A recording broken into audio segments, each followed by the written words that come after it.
Hey, hello, welcome to my show. I'm your host, Alan Rebel, here back again with another interview.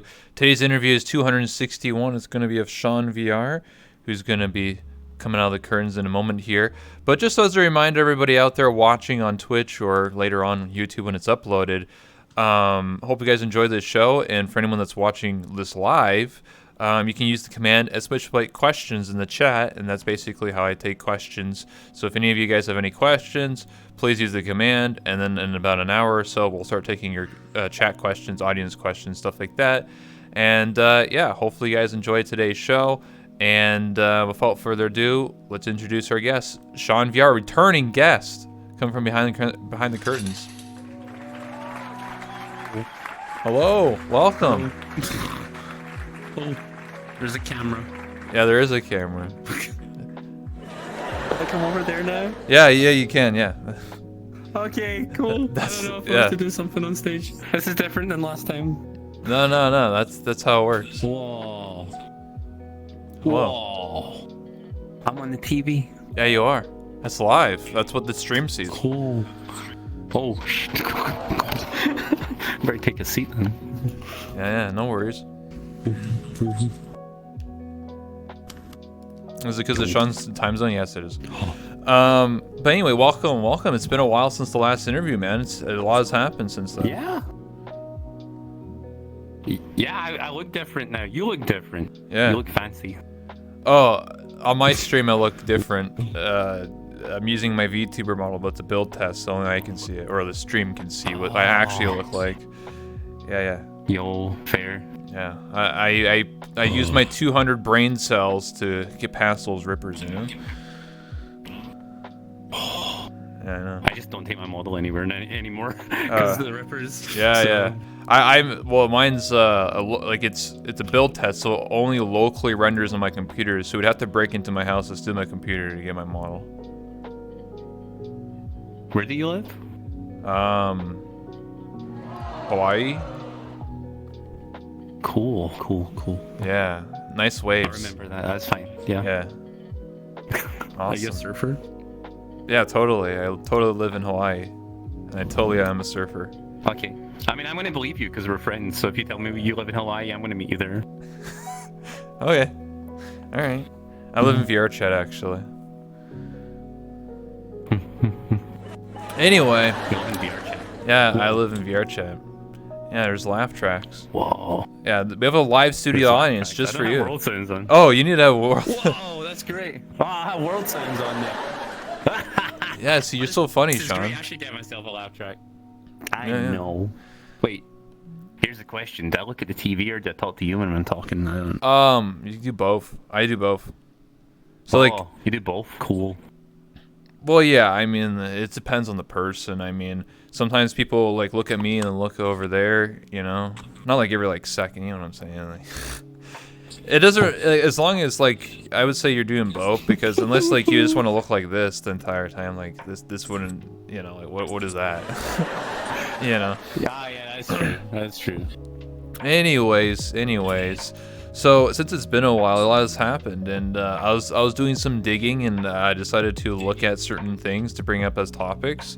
I think a recent thing that people were talking about, at least on Twitter, was like they were talking about like the Twitch TOS about like attire for like VR chat avatars and stuff like that. Oh yeah. Yeah, people are like, no wonder booba allowed. Complicated. Yeah. That's complicated because like as long as you're not focusing on the underboob, you can have it. Yeah, technically. Like it's and it depends how extreme it is and like the context of the situation, because like I don't know, like you can wear like almost nothing, but as long as you're not like sticking your camera like on your boob area or like wherever like the entire time, you should be okay.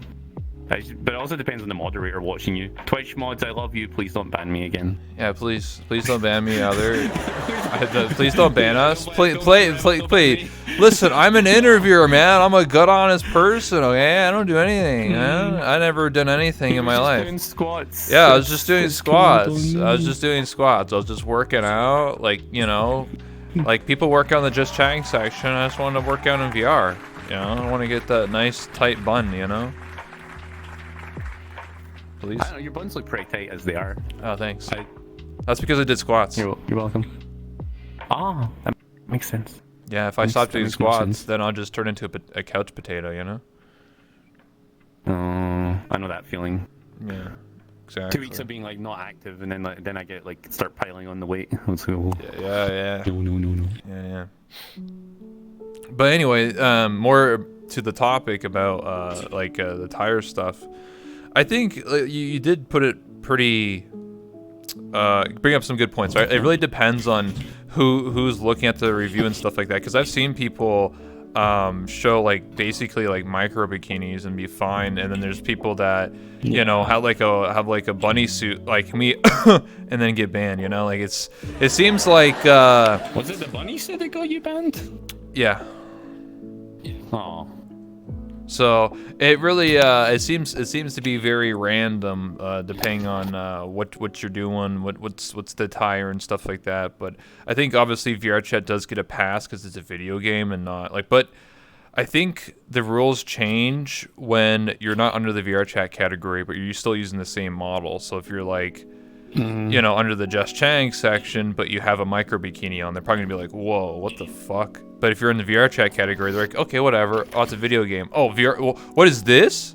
Just chatting section? Almost naked? Okay, listen, buddy. Yeah. Like they've been pretty liberal with VTubers though. Like until recently, like with VTubers, they've been letting them away with like a lot of stuff. Like outfit wise, that would probably get you banned. Like if you were like a webcam person. Yeah. So. Like, but they've only been cracking down on it more because, like, it's been getting more and like people have been pushing it more and more, and that's fair, right? Like, yeah, there needs to be a limit, and if unfortunately you're the person that found the limit, then whoops. But like, you know, I found the limit. I found the limit, gamers. Damn. Fuck. Next time. It makes it. Listen, it adds to it, man. It makes anyone hilarious, you know. It really does. I should get one of these. Yeah, That'll make me even funnier. I like it when can you show the audience? Like we filled out today. Like we maxed out. We got all your friends, your family, everyone to show up for you. They're just being very quiet. They're all invisible because I hid their avatars because optimization. Yeah. Yeah. Okay. That's. Yeah. Hi, Mom. Yeah. Yeah. She's there in the audience. Yeah. Anyway. Cool. Anyway. So obviously a while ago, you were slapped on the wrist like me, being banned on Twitch. Since you're banned, have you made any like changes? Have you like really buckled down and be like, oh, now I know what I did, or have a rough idea what I did, and now I don't know, don't do that stuff. I've been kind of trying to chill out just a tiny bit until I get my grounding again, because like when I like go do something like on stream or whatever, I usually like double down or whatever on what I'm doing, and I end up taking it too far. And I can't go into it for reasons of course, why my ban went through, but basically I know not to do that specific thing again. But at the same time, it's made me scared to do anything, so I'm just trying to get like my footing again for what I'm allowed to do on stream, and like it's difficult. I've been trying real hard. There has been some mistakes recently, which involves some VOD deletions, but that's okay. Hey, that just means YouTube content.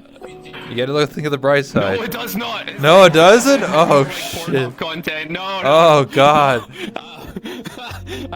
So like that, but like that was the only incident. And that was nothing to do with me. But generally, I'm just trying to like stay a bit more chill just now until I figure out what's happening.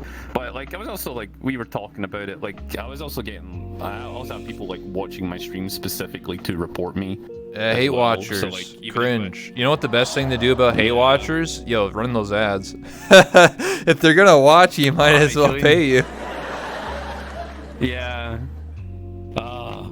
Maybe I should have done that. I should watch ads. Yeah, see, like, oh, hey guys, it's been 15 minutes. Oh, you want an ad? Oh, you didn't subscribe with Twitch Prime or use, it's almost end of September, so use your 20% off on your new subscribe. If you don't do that, well, you know, then enjoy the ads. Yeah. Yeah. Did you just that Twitch Prime ad? Kind of. Cool. Yeah. Anyway. I should do those. Yeah, and it's called call to action. It works. That's why do you think all the YouTubers are always like, Whoa. smash this like button, man. If I get 5,000 likes, man, I'll do a backflip, bro. Yeah, it works. Yo, I should start doing that. If this video gets 5,000 likes, I'll increase my booba physics by 10,000%. Oh shit. My movement physics is still out of control. Yeah. Maybe I should do that. Get him even bouncier. Yeah. If this video gets 50 likes, I'll lick your toe. What? Anyway. Do that for free? Oh. What? Damn. Yeah. Oh. Anyway, thinking of YouTube content, you know, your YouTube, you've been killing it on YouTube, you know. Where'd you get all these ideas from? Is it just like randomly, you're just like, let's record this random skit, or like, where do you come up with these ideas, huh? It's either I sit and watch a crap ton of YouTube videos, and then they all sporadically merge together in my brain, and then I'm like, yo, I could make something similar but better. Or I just sit in a world and I get bored and I just start recording myself doing weird stuff until I make a video out of it, which happens more than it should. So, yeah. Step bro, I'm stuck. Help me out. Yeah. That's too many of my videos. Stepsister, I'm stuck. There you go. You changed it up. Oh, you changed it. You gotta go stepsister now. You know. Oh, stepsis. Oh, whoa. Oh, Dommy, mommy, I'm stuck. Help me out. I need help with my homework. Oh yeah, just happen to be naked. Yeah, yeah. Listen, I'm in my own house. Yeah. It's legal.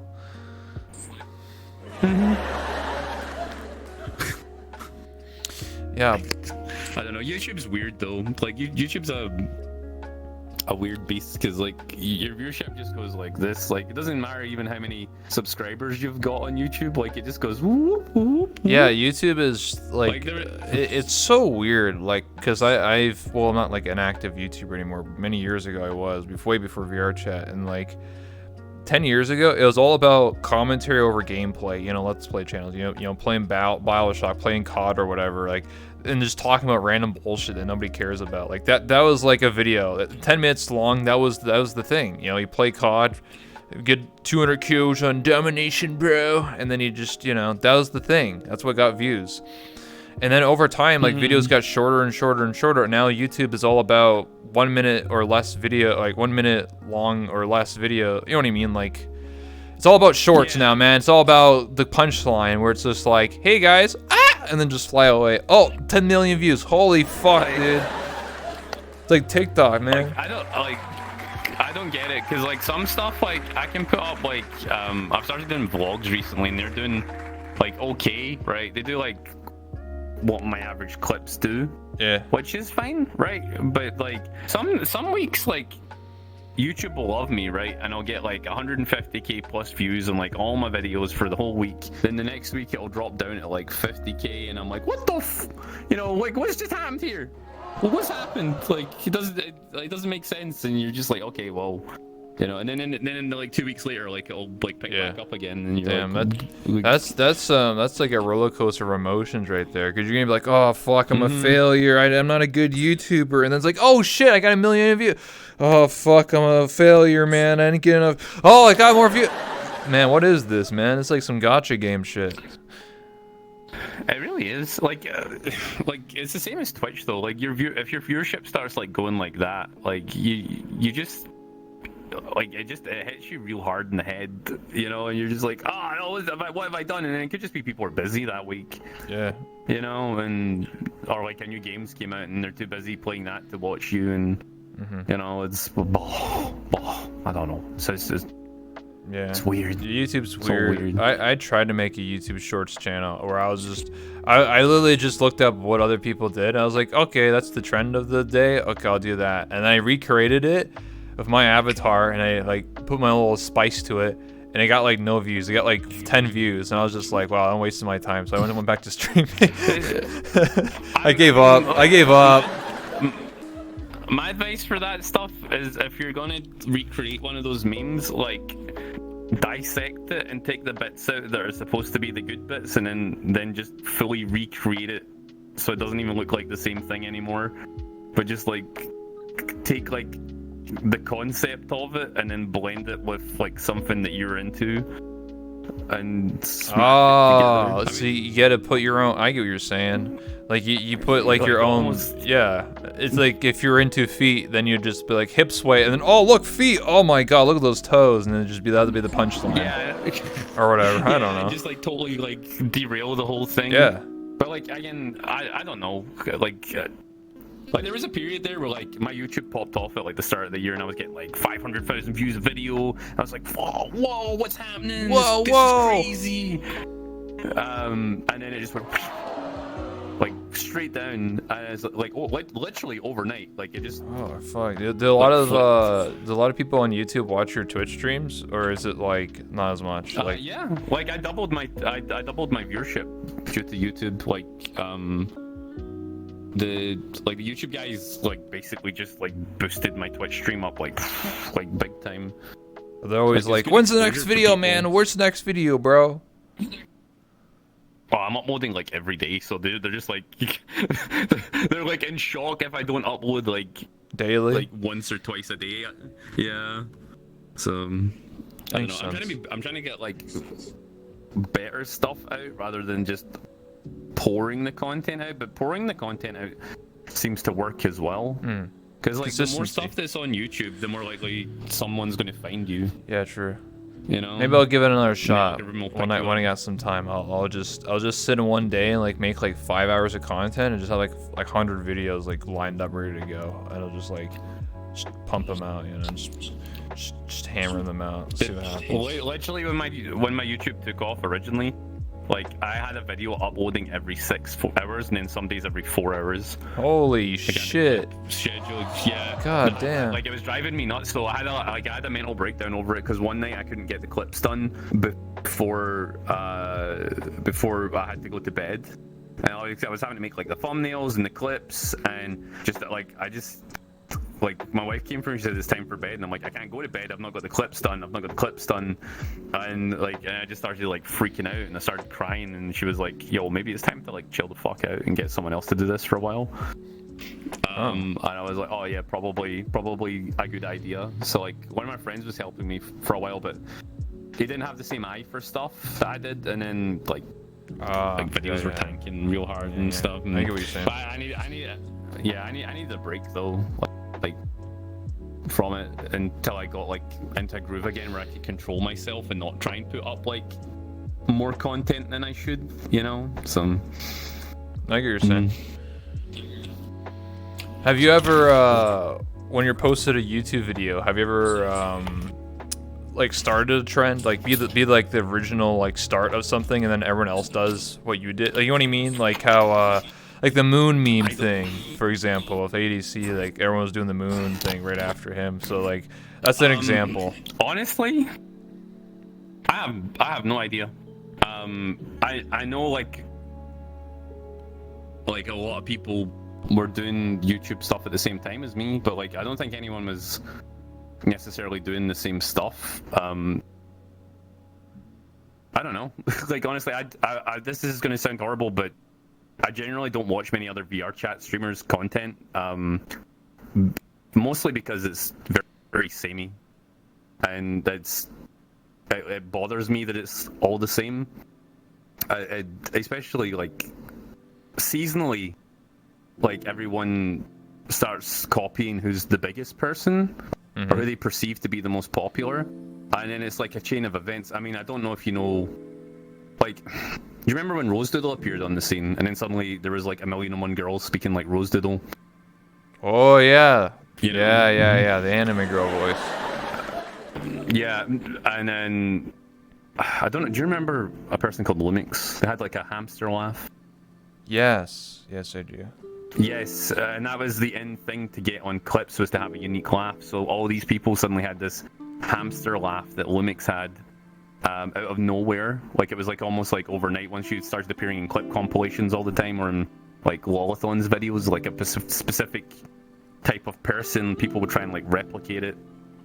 And like this isn't just like VR chat, but this is like streaming in general. Like people just copy whoever is like the top person, which is fair, right?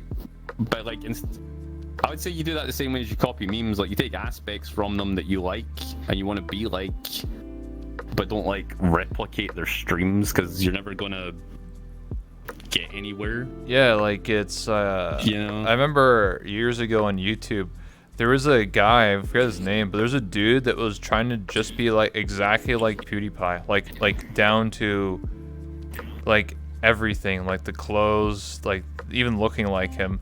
And it was literally just like, it was just literally just PewDiePie's clone, but like he never got anywhere on his YouTube channel.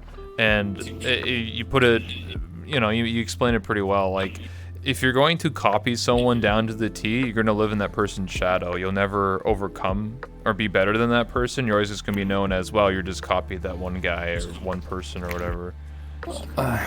The other thing is, I would say, like, if you can, watch not people who are popular in your category, but watch like people who are popular in general on the internet, right? Because like there's a reason they're popular even if you don't like their content. The biggest one for that, and I know people have problems with him, is Rufflegator, but like there's a reason he's popular, and you should maybe like analyze that and figure out why. It's not just that he has like good connections, but it's like a personality thing. Like you can be given all the connections in the world and like not do anything with them, you know? Yeah, I get what you're saying. And it's about the content, you know. He does like game nights, he does like RP nights and stuff like that. Like there's more to it than just, wow, look, a big streamer on screen. Like there's like nobody else really does that, like where you have like a lobby of people that just, you know, want to roleplay and just do game nights and do stuff like that. Like most streamers in VR chat are solo, like they'll just talk to their chat and call it a day. Maybe occasionally like wander around and go to a world or something. Like personally, I try and do a bit of everything when I'm streaming. I try and like do meme review stuff. I try and like spend some personal time with my chat. I try and get all my friends on when I can. And we just go map exploring. Like play like all the VR chat games that we're into, like Murder and stuff like that. And I don't know, like I just do the stuff that keeps me happy, right? And I do feel like probably some of this stuff does make people happy, like the stuff they all do on stream. But I do feel like the solo cam meta is not really productive for like long-term streaming and long-term mental health stuff, you know, because your mental health is important. If you don't have friends around you, it's going to get difficult, like long-term. Absolutely. You know? Yeah. And that's what there's definitely like aspects of 2018, 2019 that I would love to like bring back to VR chat. Like I'm trying to, but like the solo cam meta thing's like the thing just now, and that's fine, right? Like if that's what people want to watch and that's what people want to do, that's up to them, you know. Like I don't know, I got a lot of like weird opinions about like streaming and stuff. No, it's fine. Like how, yeah. When's the talk show meta? You know, I'm the only one doing a talk show. Yo, when's the talk show? When's everyone gonna start randomly doing a talk show? When more normies get into VR chat, right? Oh shit! They want to watch. They're the ones that want to watch like talk shows and stuff. You know, everyone else is just like vibing in front of a mirror. Yeah. I think the reason why like I'm the only one who does it is because it's just too much effort for someone to copy. If that makes sense, like you have to have a whole world, you have to have a whole camera system set up. Like it's not like you just have a weird laugh or you just talk like an anime girl. Like this is a little more effort than that. So like to copy into, you know, you also have to have a personality to be able to be a host and ask questions that are good. So it takes a lot for someone to do what I do. So maybe that's why no one's copied it yet, because it's just too hard. Yeah, like Oh, yeah, well, Arma started doing it, but like Arma's is different like than VR chat because like they're doing like the VTuber thing, right? Yeah. Like, which is totally two different sets of streaming. Like VR chat is like a lifestyle, and like VTubing is like something else. So it is a lifestyle as well, but they're two separate lifestyles. Because VR chat is like about the universe we all inhabit and like all the people you talk to and everyone. You can meet everyone. You could like stumble upon like Lolathon or like another like streamer like just in a lobby just doing stuff. Like you can't just like just stumble on Iron Mouse in VR chat. I mean, you'd be lucky if she was on in a public lobby or something, or you were like in like a Patreon meetup or something like that. So you know, like you can meet the people you're watching, which makes it different, I think. I don't know. Yeah, I get what you're trying to say. But I also do Discord interviews. I did one a while ago. Tanya Tenshi, she's a VTuber, so I've actually taken my show to Discord. I do offer that for 2D and 3D people who don't play VR chat. If you play VR chat, we can just do it in VR chat, but a lot of people don't. So I am moving my show to Discord, and it works really well. That's good. So I use that. I have the exact same model and everything, and like it's movie magic, but I insert them into the scene where you're sitting, and it works. That's good though. Also, ignore that quote. Ignore that quote in chat. Okay.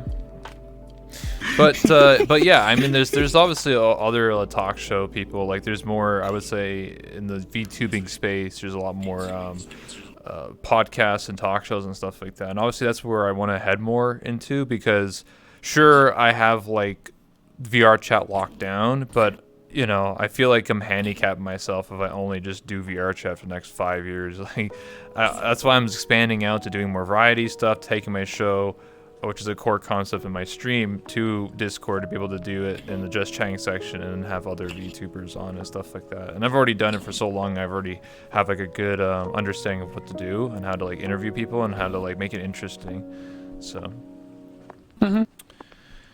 So yeah. No, definitely. I mean, like being stuck in the VR chat category, like 100%, is not like a good idea, like at all. Like it leads to. But you can't abandon VR chat. Like VR chat, if you're a VR chat streamer, like it's important. It's important for your career. If you started here, you can't leave it. Right? It's just a bad idea. Like one, for the people who enjoy watching VR chat content, and just secondly, just. Because if you abandon something you started with like completely, it's probably not good for like you as a person. Because like you need to remember like your roots and where you came from, and a lot of people like build themselves up in VR chat and then leave. Whereas like you should always keep this as one of your main parts of your stream. Yeah. Because like VR chat is fickle and remembers everything. They're like dwarfs. They hold grudges. Yeah, it's true. But it's like definitely like for expanding your viewer base though, like, and just like getting some extra exposure, like doing other stuff is important. Like especially like YouTube, Twitter. I would say to like maybe a lesser extent these days, like TikTok and Instagram and things. You know. Yeah, I was making some Twitter stuff. Your content. Yeah, I used the Virgin Killer sweater last night. That was pretty good. Oh, cool. Yeah, throwback. Yeah. Yeah, I agree. Like, I think, well, one of my questions was to give advice for people that want to start getting into streaming as a general sense or as a VTuber, and I think you pretty much answered that question. Diversify. Don't just focus on one aspect. Like, you know, have multiple things, because maybe you'll blow up on YouTube, but maybe your Twitch will struggle. You know what I mean? Like, it's better to have other social media, have other things to, you know, fuel the fire of your stream or whatever you're doing.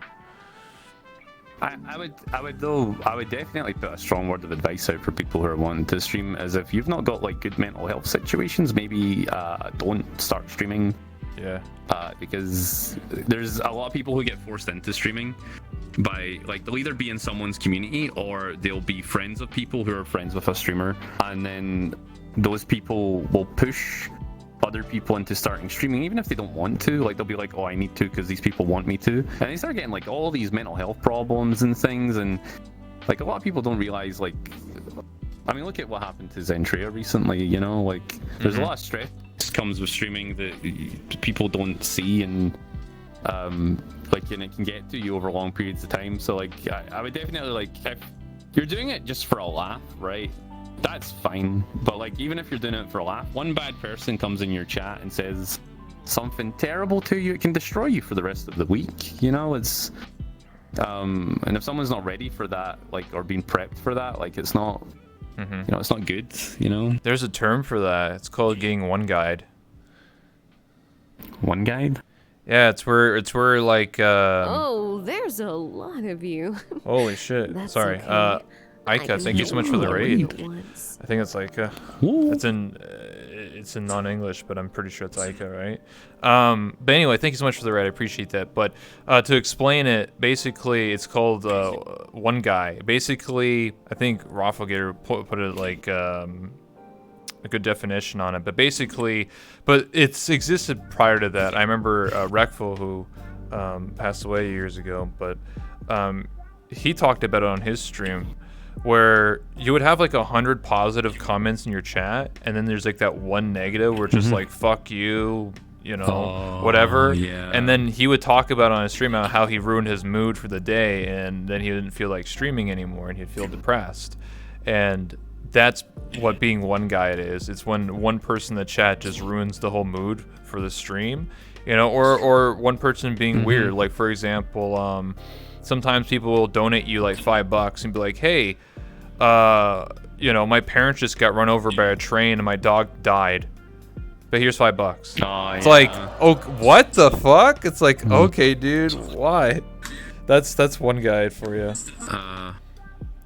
Dude, there was a day I was talking about my dad who passed away a few years ago, and I was talking about him, and someone was saying really weird stuff in reference to that. I can't remember exactly what it was, but they were saying really mean things, and I just caught me real deep, and I just didn't want to, like, I just couldn't vibe with the stream the rest of the day. Like, I finished the stream, but I was just like depressed the rest of the time. I was like, bruh, like, it just takes that one person, that one negative comment, and you're right, it's like your head's just like the one guy, man. You know? Yo, we should listen. We need to ban the one guys in the chat, dude. Anyone who's a one guy needs to get out, bro. You're the weird champ, bro. You're that one weird guy in high school that, like, just says random shit, and then everyone just looks at you. Like, why would you say that? Bruh. Yeah. Also known as tension seekers? Yeah, that also is another way of putting it, yeah. I think the one guy, that one guy. Yeah, not that one rebel, no, the one guy. Yeah, that one. Don't get one guy out there, you know? Dead guy. Yeah. Yeah, dead guy. Well, that's just a dead guy, not a one guy. Oh, okay. There's so many. Yeah, different type. Yeah, so many. Yeah. That's your ship name, one guy. Yeah, one guy. Hey, what's up? It's me, one guy. That's alright. Anyway, speaking about Twitch and stuff, have you ever gotten some emotes removed from your channel because of, like, apparently? Yes. Oh yeah, what emotes did you get removed? I got my butt emote removed and my thigh emote removed. Really? And those are good though. What the fuck? Gasm and lick. Like, they removed my animated lick, and I hate that because that was one of my favorite ones, so I had to replace it with, like, some other ones that weren't as good, but Did you try uploading them to bettertwitch.tv? Yeah, they're on there. It's just, yes. yeah, it's not the same. I had to do that. It's not the same. My TWS emote got removed. I'm pissed. TWS is a core concept in my stream. It's all about my character's lore. TWS, for those who don't know, stands for Thick Waifu Syndrome. Basically, after collecting 151 waifus and becoming a waifu myself, my character soon after got anime girlitis, became an anime girl, and then developed TWS. And so when I look down, I can't see my feet anymore. Whoa. It's a serious issue. Anyway, the emote was just of my character's chest, but it was like you have to look at my stream. But basically, it's this outfit, but I had this covered, like my tits covered, so it wasn't like no cleavage. And all it said was on TWS on the shirt. It's basically, think of it like a T-shirt that just is TWS, and that got removed for sexual content. I'm like, dude, it's just a T-shirt, bro. What if I had like I love USA on it, dude? Is that sexual? You know what I mean? Like, come on. I see shirts all the time that say I love New York on them, and nobody says that's sexual. Like, come on, man. You know what I bet it is? I bet it's that tiny bit of cleavage at the top. No, it didn't even have cleavage. It was not even cleavage. Like, I have the emote now. It's called Rebel just TWS. Like that, it's in my chat. Like, that's not even cleavage. That's just like collarbone. Oh yeah, it's just a tie. Yeah, it's just a tie. I don't know. Maybe some Twitch staff member just looked at it and was like, dude, I got one guide. The shape of your I got one guide. I got one Twitch mod, you know? I got one Twitch staff. Later that evening, Rebel was banned from Twitch again. Oh shit. Sorry, I'm sorry, Jeff Bezos. I'm sorry, Emmett Shear. Please. You look good for that cowboy hat when you went to space. Amazon anymore. Oh fuck. We're safe. Of the writers. Yeah. That dude that does the thing that owns the shares. You're cool. Yeah. So anyway, what is your biggest challenge you've overcome in recent times? In recent times? Yeah. Like with Twitch or just in general? Like, I guess you can, if you want to talk about like personal stuff, that's up to you. But like, I'm more probably looking for like streaming and like VR chat stuff. I don't know, like redesigning my character again, probably. But actually, you know what? Not even like trying to deal with having a personal life and a community. Yeah. And like I was like really deep involved with my community. Like I'd be in there like 24/7 in my Discord, like in the voice calls. Like I would never be out of it. I would always be like available, and I would just be doing stuff in there like all the time. But it was eventually like stressing me out because there was like too much stuff, like drama and stuff getting like directed at me, or like if I did something in a game that people didn't like, I get like major hate for it, and then that would affect my stream, and then like just a whole bunch of like social drama crap that most people in the Discord didn't give me, but like occasionally some people would. And then like if I hung out in the Discord too much, like too many new people would join the voice calls and weird the regulars out, and I just can like I had to make a decision, and I had to like start choosing to have some more personal time away from my community, which has affected some of like my relationships with my regulars, like my old regulars, but because they were so used to like my presence. Yeah. But like, you know, it's just something you have to make a decision eventually, and it's like it's your personal mental health versus like everyone else's. And like I'm okay for like talking to people and taking on their problems and stuff and listening to them, but like it's very rare you get the reverse, you know. So like you sometimes have to like lock yourself away with people who are going to like listen to your issues and not like judge you for them, you know. So but I've been doing that a bit too much recently, so I'm trying to get like back involved with my community and do a bit more things with them. But it's hard getting back into that swing of things, so that's been like a big thing for me. Makes sense. Do you want to talk about your OC redesign? Like, how come you decided to want to? Yeah, kind of. Redesign your OC. Two reasons. One major one was avatar rippers. Okay. Like. Yeah, every old design of all my avatars is taken and getting used for really bad hentai. Like I make better hentai, you know, like I'm outraged at how bad it is they're making it. I'm trying to like dodge that, and also I just felt like after I had like a bad time, like again I had a pretty bad time with like my health and stuff, and dealing with a bunch of drama. I just wanted like a full rework to like refresh my brain a bit and just kind of like feel better about myself. And this model's a lot more up to date. Like the face I use for this is a lot more modern than my old one. It's more flexible for like animations and things like that. I just wanted to rework because I felt out of date, so I just wanted to update. I feel that. This weekend I'll find out if I get my slot in or not. So we'll find out if I get some new base. Cause I'm working on getting a new base too. This one's 2+ old, so I wanna get a new base and then get some more outfits. And then what I'll do is to avoid all the rippers is basically I'll still have my old avatars, which have already been ripped, so I'll just use my old avatars in VR chat, but on stream, like, I'll have every single new outfit as, like, a build test. So you'll still, like, on stream see me as my new avatars, but in person, you just see me as my old version.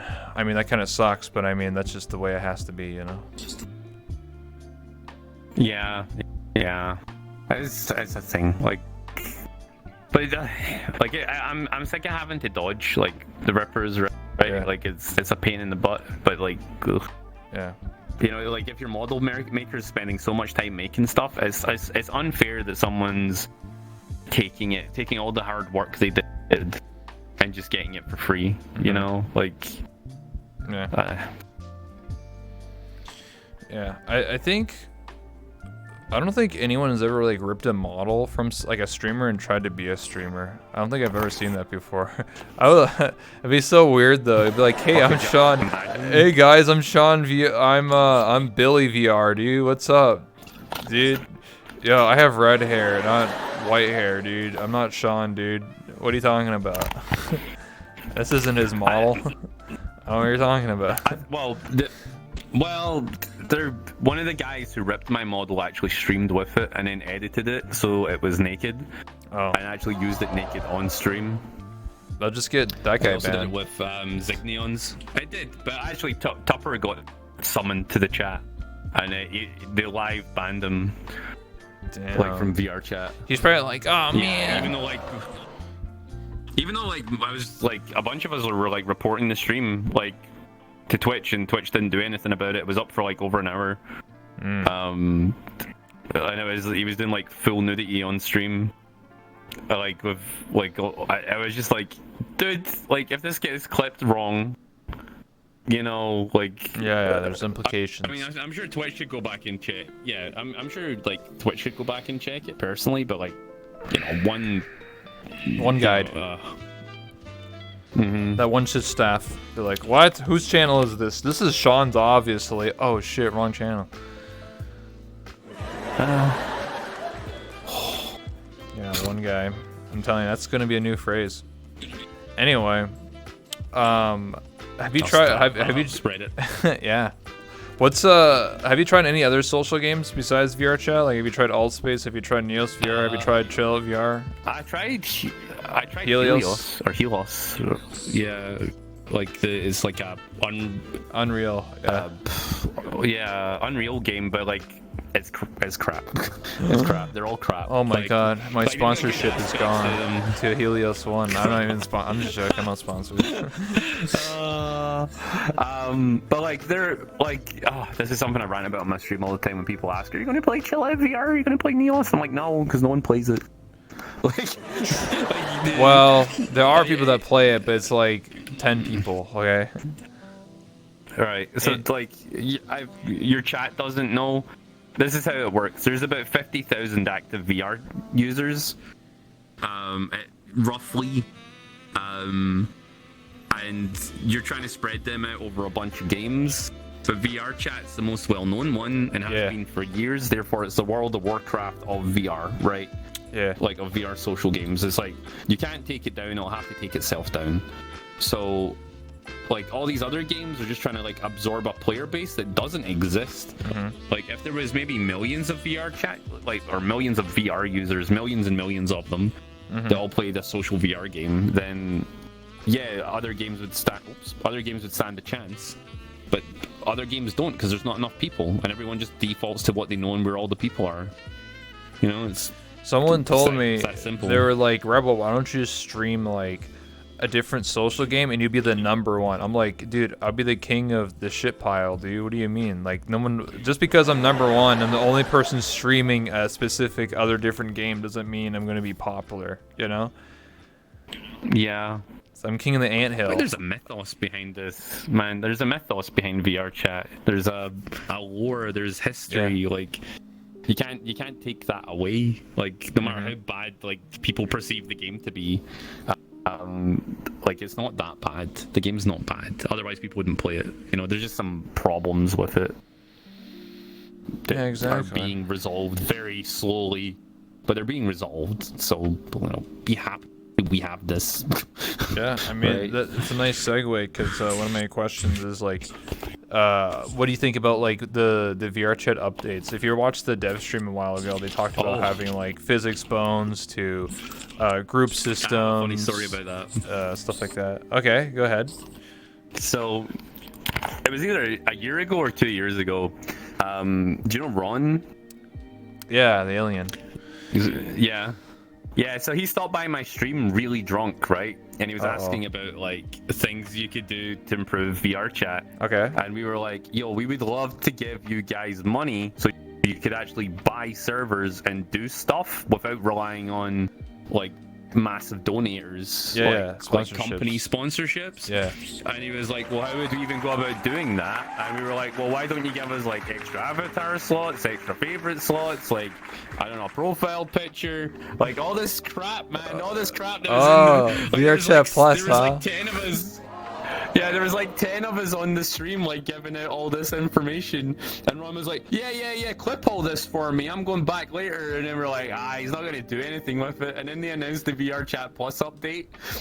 You're like, yeah, what? We said, Yoink.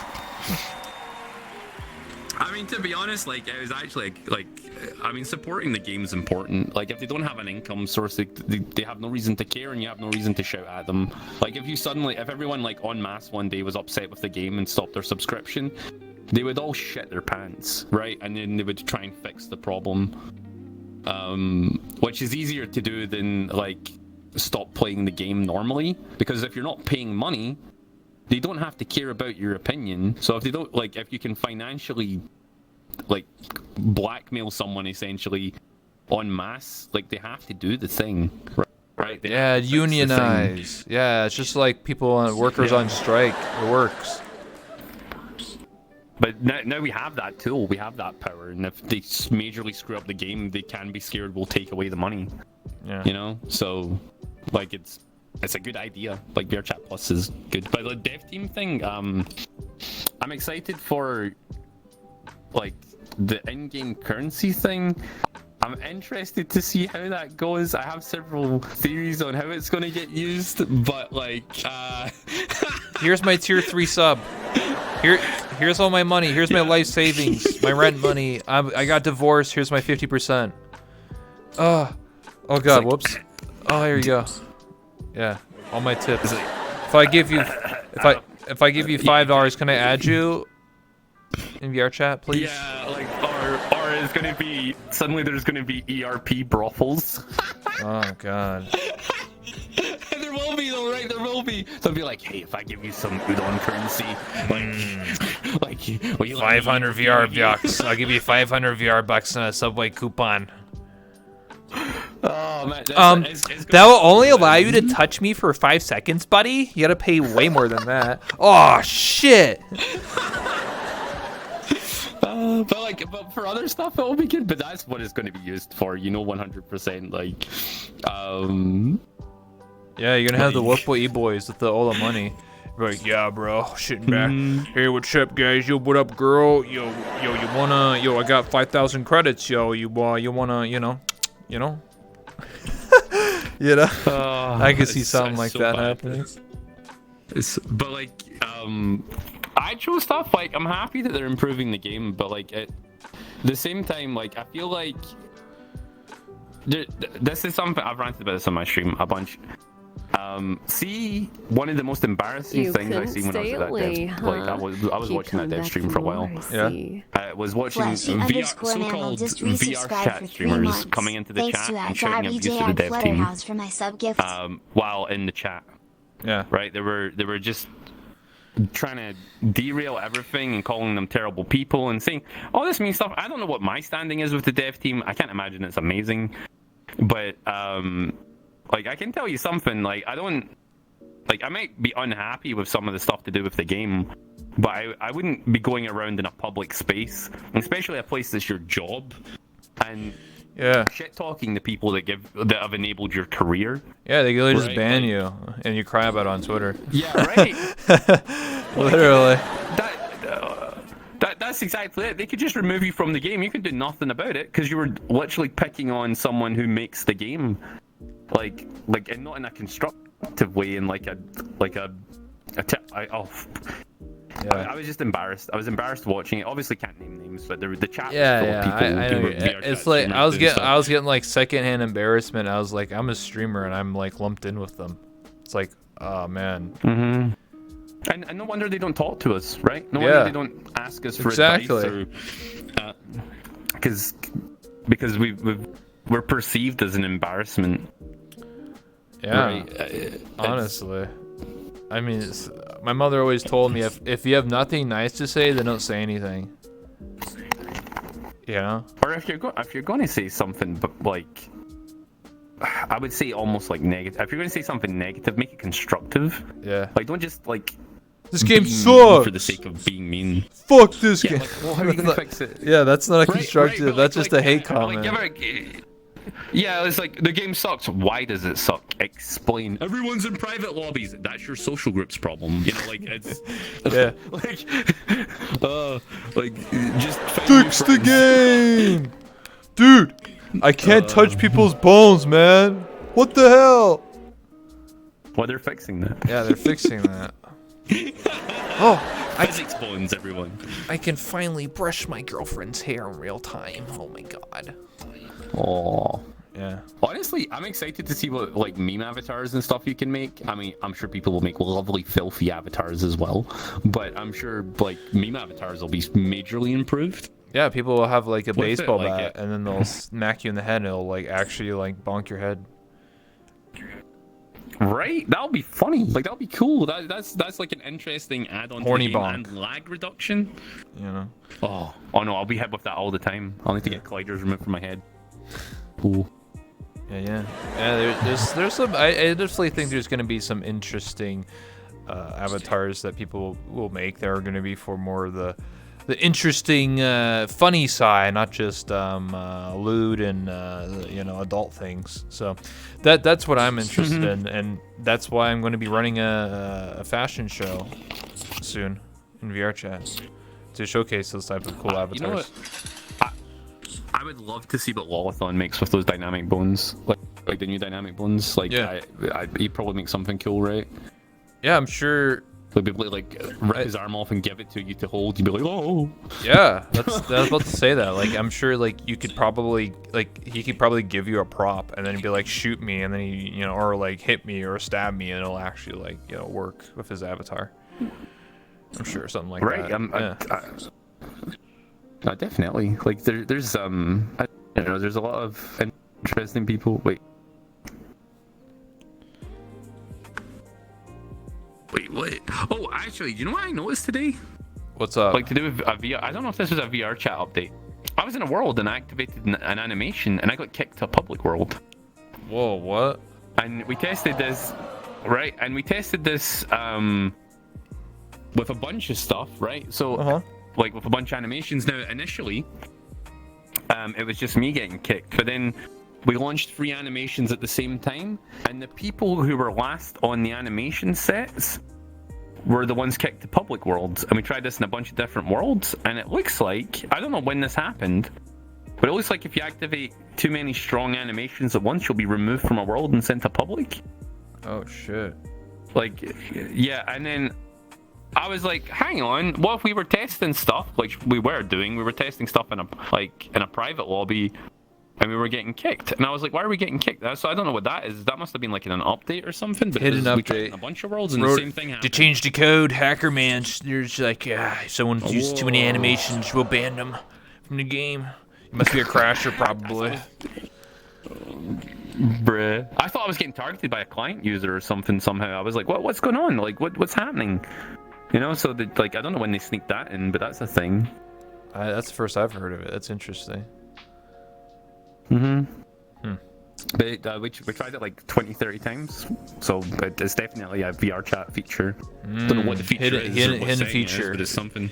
Probably maybe it's for publics, like to try and like counteract people are trying to like fuck with you. So then like it just auto kicks them. So they're like, oh, like I get kicked whenever I do this big animation. Oh, that ruins my fun. Oh, essentially, like we're having weird stuff like that happen last night. Oh, there you go. So maybe they did sneak in an update, like a hotfix. Yeah. Weird. But yeah, like yeah, it is weird. I can't remember a lot of stuff from the dev. Sorry, back to the topic. I can't remember a lot of stuff from the dev stream because it was so long ago. But I'm excited for changes and them doing stuff. But like a timeline would be good. You know, like. Yeah, like basically it's just soon trademark, man. Just soon, man. In your lifetime, will come out. Remember when they announced Udon? And they were like, yeah, Udon's coming out, guys. Then we were like a year later or something. Yeah, like nearly 2 years later. No, it was like PlaySpace, or not PlaySpace. It was Playmaker, man. Playmaker's coming out, guys. Trust. And then they got canceled, and then they made Udon. But I mean, Udon's better anyway. But I mean, you know what I mean. It's kind of like it's coming out soon, man. Soon.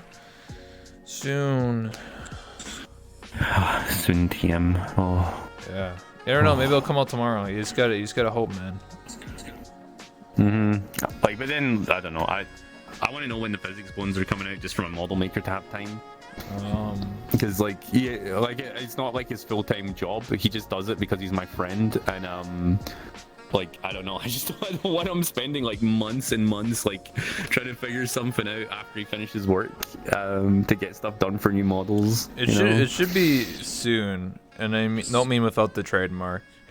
I don't know the specific time frame, but they did say they're working on it for like the last like 6 months, so they're like perfecting it. So it actually is going to be an improvement, because to understand, it's not just about touching people's dynamic bones, but also it's literally going to replace dynamic bones for everyone's avatar in the whole game. So they have to make sure it's right, or it'll fuck up, and then everyone will cry about it. You know? Is it going to be an SDK update or something? Like, is it just going to be something we can easily import? Like how's it working? I'm not sure. I have to watch the dev stream, but I think how it's going to work is like. You just like it's probably gonna be like a VRC underscore like physics, but whatever they're gonna call it, and they just add it because it's gonna be their own system. Because Dynamic Bones, for those who don't know, is actually not made by VRChat. It's made by a Unity asset you pay for like $20 for like years ago, and then you just implement it into your avatar. But physics bones are going to be directly made by the VRChat dev, so I'm assuming it's going to be free. Like, that would be weird to be like, hey, you have to pay me $10 just to be able to use this new system. Yeah. Oh my god, the poor guy that owns physics bones, though, right? Or dynamic bones. He's got the poor guy that owns dynamic bones. Yeah, he's going to be like, oh my god, no, my money. No, my money. Fuck. I mean, they already been using it for 3 or 4 years. I'm sure he's made plenty.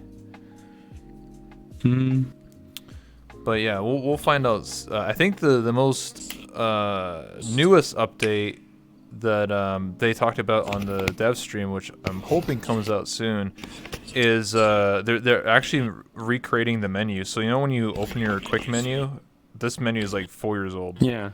So they're gonna replace it with a better like quick menu, and they showed it on the dev stream where it has like wings. So pretty much on like the left and right side you can put whatever you want. So like you can put like your friend finder, like when you open up your menu, it'll say like where your friends are in all of your, or whatever you want. You can put like your avatar. So if you wanted to quickly switch to a different avatar, you can just have it right in the quick menu. Oh, cool. Like, oh, what was that thing I wanted to add? I want them to, you know how when you play an MMO, right, and it has like a newsreel at the beginning on the launcher to tell you like stuff that's coming up and stuff that's happening. I really want VR chat to like have that in the menu when you click open, be like, oh yeah, here's the latest news, like upcoming stuff, like information on community events like that you can join. Like I want them to have some cool thing like that that's just like standard in like some other games, but maybe they just haven't thought about it. They've done it outside of VR chat, but not in VR chat. I get what you're trying to say. They should add it into the game, like a news tab, or like new features updates. I mean, they kind of because no one uses a Discord for news, and no one checks their Twitter. Like if they did, like, you know, most people spend their time in the game, you know, like, and people go to the Discord to bitch about stuff. They don't go into the Discord for constructive things. So, like, just, you know, they could derail a whole bunch of shit by just having it, like, on the menu. Maybe that's what they're going to do. Because they said that, so the quick menu is going to be updated first, and then the main menu is going to be updated much later. So I could see that for the main menu, where, like, because the main menu is going to just be like a big like block, and you can switch to like the gallery or your avatars or worlds or whatever you're doing, your friends list. So maybe they should just make like the main menu, the big one that pops up, like maybe like there's a huge section that's just called news, and it'll like talk about the recent like VR chat updates or what's upcoming or what they're working on. That's what I would use it for. So maybe that's what they're saving it for. No, that would be good. Like hopefully that'll be a thing. I mean, I just want them to. I essentially just want them to turn this game into a goddamn MMO. like it'd be so much better for them. Yeah. We'll have to see. It's a social game. Like they could do some cool stuff with it. Like you know how they're always crying they don't have enough time or money to do stuff. Like if they just added some like minor like micro transactions, like, you know, some like, you know, some people have like little pets that follow their avatars around and stuff. Yeah. Imagine paying $5 and you get like, I don't know, a VR chat, like a little Tupper corgi, phone, or a little Tupper, like with a little VR chat flag waving it, you know, that you could summon into the game. You pay $5 for that, and you're supporting the game or whatever. Like, you know, just stuff like, I don't know. You could have that in the menu option, like a store or something. Nothing that you actually need to play the game, but just like a thing to help pay for the game. Yeah, little add-ons. Tepper follow me around? No thanks. No. But okay, do you have any? Since it's almost October, do you have any plans for like a Halloween avatar this year? Maybe like my friend's been remaking a bunch of Konosuba avatars in 3.0, and I might just be Aqua for Halloween, since I'm basically Aqua Colgate or whatever with my hair. So I might just do that. I tried getting spooky avatars before, but like they never really turned out that well. So I've never actually done a Halloween avatar before, because I don't know, I could get my modeler because they're just too busy.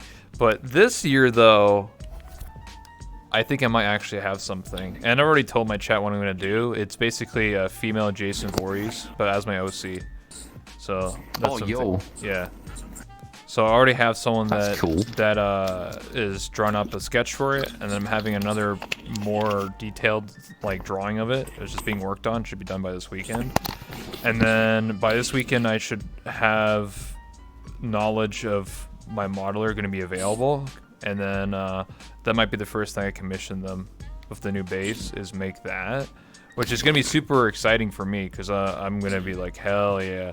And then I might maybe take out an extra mile and get my friend, because I have friends that make just animations. So, because like I have a friend that can make the outfit, but I want to have, you know, animations where maybe like I pull out like the machete and like I don't know, like I can like make the whole world spooky and shit, and you hear the you know, shit like that, and like fucking I stab you and your fucking screen blows up or something. I don't know. You know what I mean? Like you get all bloody and shit. You know, I could probably do some crazy shit like that. I'd have to pay people, but yeah. Oh, I actually sent you in DMs a video of my new 2D avatar. That's technically for Halloween, but I actually had to I think I talked to my community about this, but I can't remember. Basically, the artist I was using is the same artist for my 2D that Nyanners and Iron Mouse uses, which has caused me a whole load of crap. Not from the artist, but from people who keep coming into my chat calling me Iron Mouse cloning stuff, which was really bad like a couple months ago. It was getting really frustrating. Same with me, man. Listen, you got red hair, yellow eyes. You must be like this other person, man. You copied them, dude. Two people can't have red hair or white hair or have the same modeler, dude. That's impossible, man. That's you just one guide, man. One guide. It always goes back to the one guy, man. Yeah, like in well.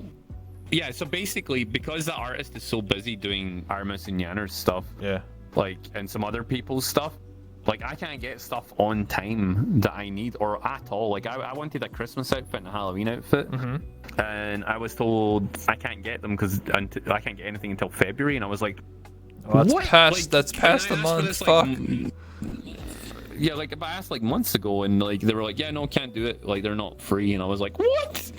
So, like, not until February, and I was like, wait, who's the artist? Is that, wait, where did they type in who for? Like, wait, what? But yeah, anyway, like, so I had to change artist. Now, luckily, the artist that I changed to was through my, the team I deal with.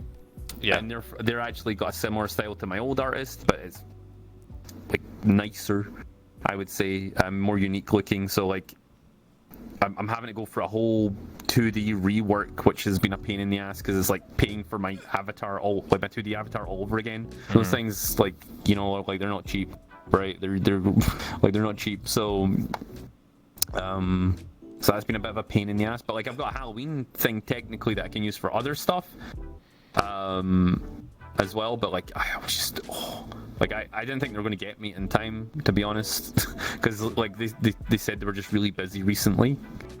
Because these are the same people that made Project Melody's avatar as well, so it's like cool. They're like booked out like constantly. I don't even know if you can get them as a new customer now. It's like Iron Vertex they're called. I don't know if you've heard of them. No, I haven't, but I've seen Project Melody's new 2D model. Yeah, it was those guys that did that. So they're really good. I was actually surprised I would say the best that she went 2D because she's been known for doing 3D for so long and like being in her own like Unity project. So I was kind of surprised, but I mean, I guess if she just wants to chill and just, you know, sometimes you don't want to like put all the fucking gear on, the mocaps too, all this shit going on, just to be able to sit there and talk to chat. 2D is way easier. Yeah, because like that's why I got to the avatar originally as well, because like I just wanted to watch meme videos, but like I didn't want to stick my VR headset on and then set up a special room and also have to have like my controllers on and stuff. I was just like, it was so much work, and then like it you can't get it working the way you want, and I was like, yo, if I just get one of these 2D avatars and a camera, like suddenly like I can relax more and it picks up all my facial expressions, so it's like, whoa, cool, and I don't need to worry about hand gestures and things, you know. Yeah, I hear what you're saying. I still go with 3D, but I have thought about getting a 2D model when I'm not financially poor. So maybe one day, maybe next year. Yeah. Hey, like it's a good investment, but like unlike 3D, it's harder to change stuff. So like if you want to change something, it's going to cost you like arm and a leg.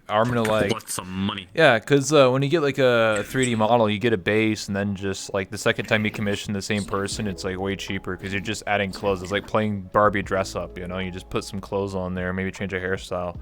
But 2D, they have to like redraw everything. Like it's a layer. They have to literally sit there and draw every single layer. It's a lot, you know, time. Like, you know, both 2D and 3D are hard, but I think For 3D, it might be a little bit easier to get multiple outfits. I have like 10 outfits for a 3D model, but if I had a 2D model, I'll probably just stick with one. Like it's just too much money to get multiple like ones. it's almost like a full body redraw they need to do when they do.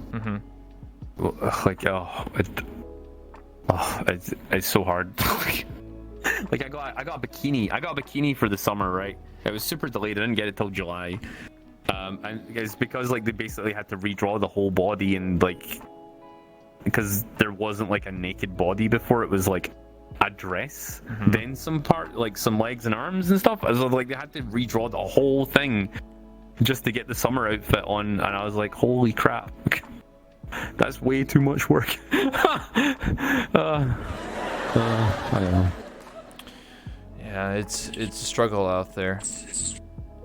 Do you have any advice for any VTubers? Anyone that's watching right now that wants to become a VTuber? Any advice as you are a VTuber? Like honestly, yeah. Like advice for starting out or advice for doing it? Either or. Like it's up to you. I would say if you've never streamed before and you're just gonna become a VTuber, don't expect anything magical to happen and you'd like suddenly get like hundreds or thousands of viewers or anything. Because like it's just an extension of like not having a webcam or doing like VR chat streams. It's just an extension of it. So if you don't like, I would like what's basically the best way to put this. If you're going to do it for fun. Yeah. Don't expect anything to happen because the market's like super saturated with people. And I've heard stories of people quitting their jobs to try and become VTubers, but that's like the most ridiculous thing ever because you should like have a job first and then try and become like a streamer or a VTuber or something. And then if it works out or like you have no other choice but to choose one or the other, like then switch, but don't like don't try and make it a career. Just do it for fun, like, and that's the same with streaming in general. Just do it for fun until it has to become something else and you have to make an important choice, which is that's what happened to me. I mean, I didn't choose to become a full-time streamer necessarily. I had to become one because the support was so strong. I couldn't pay taxes for both. Like I had to make a decision, so I chose to do the thing I enjoyed rather than work in the restaurant I was working in, because I was working full-time and streaming full-time, and like, oh my god, I was like maximum level and nuts at that point. So I was streaming for 6 to 8 hours before I went to work, and I would work for 8 to 10 hours with like 2 hours transport either side. What did you getting like 6 hours of sleep? What did you do at the restaurant? Were you a waiter or were you like a cook or what'd you do? I was an everything. Like it depended on the day. Like so I would be cooking like some days, and then like if I was tired some days I would just go be a waiting staff, which is I don't care what anyone says. Like being waiting staff is way more chill than working in a kitchen. Like like cooking food on a time scale is so stressful. But then I would also be in the back room doing prep, and then like sometimes I'd just be a cashier. It just depended on the day, but I'd do everything. Okay. What kind of restaurant was it? Fish and chips, mate. It was chicken and chips, mate. It was Cheeky Nando's. It was a Cheeky Nando's. Cheeky Nando's, mate. Fuck yeah, Cheeky mate. Nando's. Come on, lads. Let's get some Cheeky Nando's. Come on. With a pint. I hated it with a passion. All right. But it was okay for the money and stuff. So I heard in the England and stuff, it's fish and chips, mate, are very popular. Yeah, actually, like I would say that's a pretty accurate stereotype. Like everyone likes fish and chips. So hey, listen, I'm Canadian, and I have one near my parents' house is a fish and chip place, and it was dope. So yeah. Canada. Yeah. Yo, is that why you're red? No. Yes, totally. Yeah, I voted in the election, guys. I totally am red because I'm supporting political. No, because the liberals won. What? Because they're red. I mean, like, sorry, what? I mean, like your flag color is red. Yeah. I'm red because of the flag's red. No, it's because I just like the color red. That's fine. That's it. That's okay. I like blue because I like blue. You like what? Not because for the Scottish flag or what? I know that's one of the reasons I like blue. Yeah, it's for Scotland forever. William Wallace is coming back, guys. Scotland. Listen, he's coming back. Second coming. Yeah. It's just like King Arthur, you know. In the story, he's coming back one day. Well, when England is in dire need, he'll come back. Oh. Yeah, he's come with his sword and he'll slay all the bad people. I don't know. I'm not a nerd. The hell? Wow. That's okay. That just means you're intelligent, you know? You can just be like, I'm smart. Oh, then that's a lie. Oh. No, me big dum-dum. Me big snoo-snoo. Yeah. Yeah. Do you believe in the absolute territory? Of course. Oh, yeah. That's why I'm rocking it. Damn. True. I'm telling you right now, listen, VR chat and thigh highs, name a more iconic duo. VR chat and femboys. Yeah, that's actually pretty true. Yeah, but femboys have thigh highs, so I mean, it kind of, you know, it all works. It all works. Okay, yeah. In fact, aren't you? Did you attend femboy camp? No. Oh, okay. I heard I heard about it, but I didn't go. There's a femboy camp in VR chat. They're recruiting. They're taking over. Got a Knuckles? Old meme. I don't think Femboys taking over. Yo, I don't think I need to go down the femboy route any harder than I'm already going. Oh, okay. Like, yeah. Or to take out my wife worrying that I'm going to run away with my male friends. Like, I don't need... Listen. I don't need any more issues. I have a femboy model, but I don't pull that out. That's just a joke. It's just a meme. Yeah. Just a meme, bro. It's just a meme. I just shake my booty for money, no other reason. Yeah. Exactly. I gotta pay the don't enjoy bills. Like, I don't. Yeah. You gotta pay rent sometimes, gamers. You know. VR chat and alcoholism. Okay, that is actually a pretty good duo.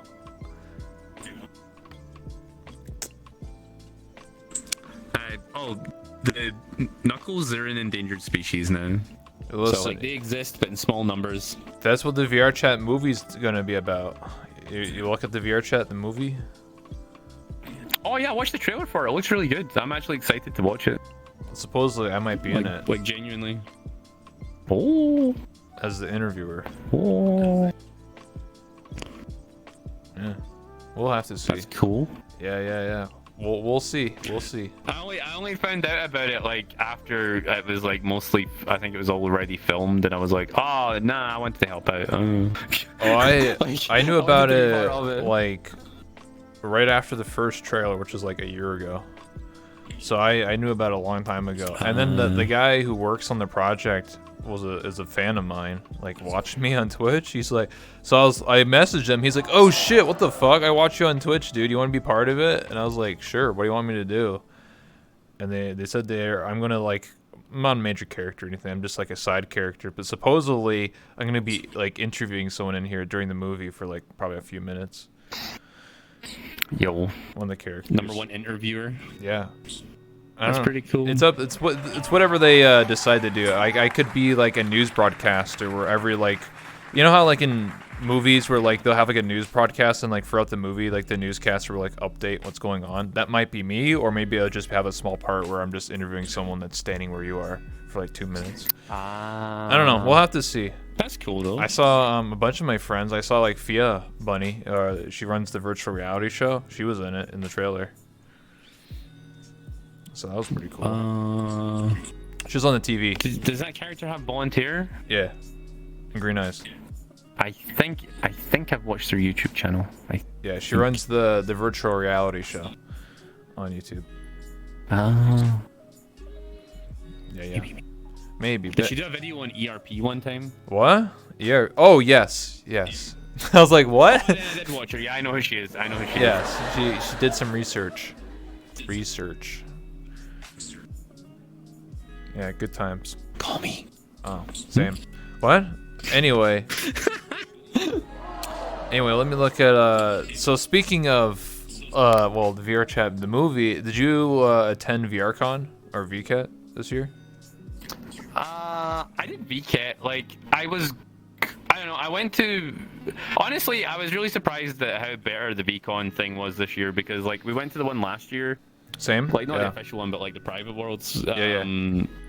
And it was trash. The map was terrible. Like, I couldn't be there, right? But the new one this year, like, they did a really good job and they really stepped up their game. I don't know if they had like a change of people in charge or something, but whatever happened with the map makers and how it was organized, it looked pretty like professional compared to like the previous year. So like I was like, yo, this is cool. But like I had some major issues with VCAT actually this year, like, which is random how that was a turnabout. Like, I'm like, you know, I like Yui and like a lot of the people involved with VCAT, but like I had a major problem with some of the maps that were like, they were super not optimized and definitely not streamer friendly for like going in there and like showing off the content for the VCAT people. Like, you just couldn't do it. The mirrors were crashing you when you pulled out your camera, and it wasn't just me, like it was like everyone in the lobby, and I was like, what the I was the only one streaming. And we tried to cut, we thought it was maybe bugged, and I think there's definitely like a quality control issue that's happening with some of the maps, and that was upsetting me a little, so I couldn't like fully explore them. And also I don't know, I feel like they could be doing more with VCAT, because I feel like they put a lot of effort into the core world. Right, the core world's always really good, but then everything after that just feels like a whatever. I know they're trying to like pop stuff out every 4 months, but I don't think they need to. I think maybe if they do it like twice a year, every 6 they months. could be fine once every 6 months. Yeah, and then they can get some really high quality maps, show off a lot more assets, and it's really boring to visit the same world in 4 different variations, right?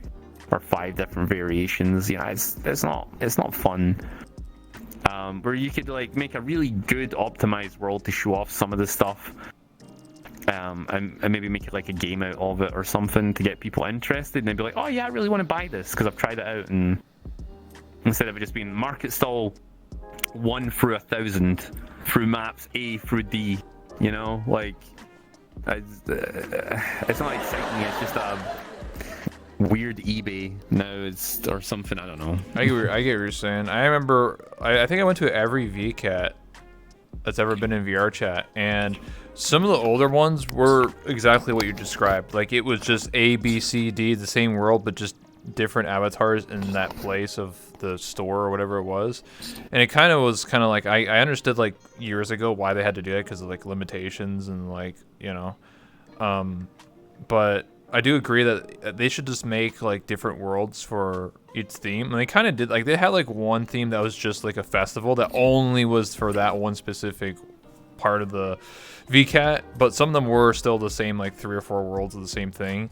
And I was just like, I would prefer if they had like one world, or maybe try to make a theme. Like, if it's like the beach world, then all the beach avatars related to it. Because I saw some like mech avatars, and I was like, that's kind of weird. There's like a mech and then there's a beach. Like, it should make all the themes related to each other. And if you can't figure out a theme, then just stick it into like a generic looking mall.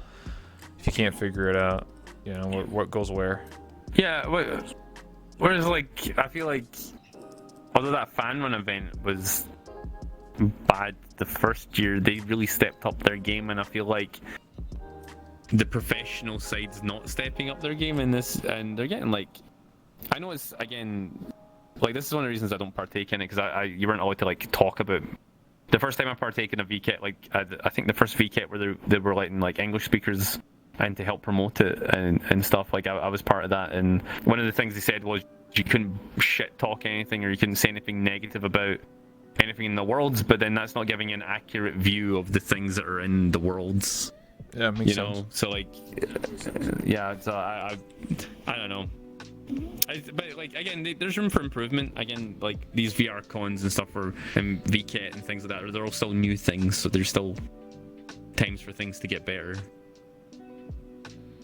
Didn't some of the models not have pedestals? That's also true. Yeah, there was definitely some spots I recall because I did it all in desktop mode because then I couldn't be asked to do it in VR. Also didn't stream it. I just did it in my own leisure time just to like go through all the maps. But there was definitely some spots like they were just blank. And I thought it was a bug or something, but it was literally some spots were just not filled properly. So I was just like, oh. So I do think that there just definitely needs some work to be done with VCAT in the future, but maybe next one will be even better. But yeah, I mean it's definitely a cool concept. I mean, like a highlight for me was probably like waifu baby like performing and like being like hologrammed in. Oh yeah, I never got to see that. I'm so sad. Like that was the same night as my wife's birthday, and I couldn't go. Which like is she sent me a DM on Twitter. I'm sure she sent a bunch of people DMs on Twitter. I was like, oh, I feel so bad. Like I wanted to go watch it, and I know we can't talk about it, but that stuff like you was saying to us, like after that, I was like, oh, like I really wanted to, like because of that, I really wanted to go support waifu baby, like and their stuff, and I just couldn't, and I was so sad. But like if there wasn't real life stuff in the way, I would have totally went to watch it. Yeah, I think like stuff like that is cool, like having performers come on. And I was not expecting waifu baby to be part of VCAT, and that's super cool, like having like a live performance type of thing where like they're hologrammed in. And because it reminds me of New Year's VR chat did that for some DJs, not like singers, but like just, you know, DJs that people, but still a really cool concept to be able to like, well, no, they did that for Slyfest too. I remember that. Yeah, they did this for Slyfest. Yeah. Well, what was, I was like saying New Year.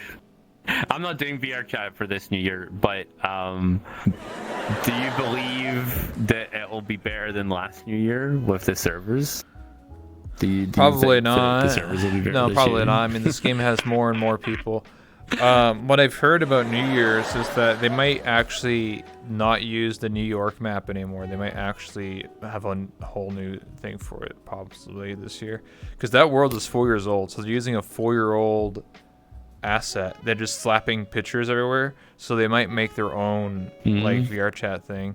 I mean, the New York thing was kind of like a nostalgic thing for me because I've done it every year, but I wouldn't mind if they make like their own like better optimized just hangout world with like a giant like countdown in it, because I felt like the New York map is cool and you have like all the streamers and content creators on the walls and stuff. That's cool, but I don't know. Last year was definitely really weird because some people are like, wow, why did Rebel get this big poster and I only get a tiny poster? What the F?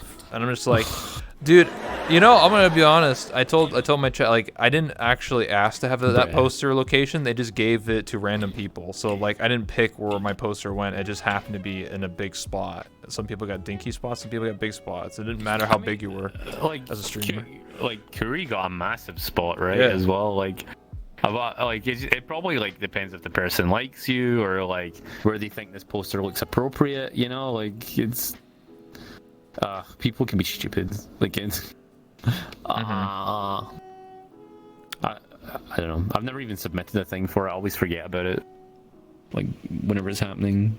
I've only done it 2 years, I think. Basically it's just like a picture of my avatar and then like saying like late night rebel, like that's all it is that I have. So this year it should be probably a similar concept, something like that, nothing too fancy, because they had a lot of rules with it. Like you can't like have your Twitch link on it, you can't like advertise your stream, but if it's like a show, I kind of can get away with it because it's just late night rebel, but it doesn't say my actual name. Yeah, so well, that's good at least. Yeah, I would say the cool thing about it is just seeing other people's posters. Like I remember like James Keys is always interesting. It's VR chat in a nutshell, and it's like he has like a professional artist draw like all his characters and all the memes around him, and he's done for the last like 3 years, and I was like, that's cool. I like that. That is cool. I forgot about James Key actually. I never see his videos on my feed anymore. I'm sure he's still doing them, right? He must be. He's still making videos. He's doing like Gmod, I think the last time I saw him. He was like doing Gmod videos. So he's moved on I'm sure he'll get on for VR chat once in a while to like record something, but most of the time he's doing other games, like he'll just do like Gmod or like Roblox or something. Oh. Yeah, or some IRL stuff. But anyway, I think we'll start taking questions from the chat here. Oh yeah. So if any questions, by the way, chat, use the command exclamation questions that's with an S, and then we'll start taking questions from there. So the first question we have here, this was a question that was actually asked yesterday. It was because one of my viewers, Jib Jib, couldn't make it today because he was busy. But his question is, if you were to stop streaming today, what would you want people to remember about you? Along the same lines, how have your goals for stream changed as your community has grown?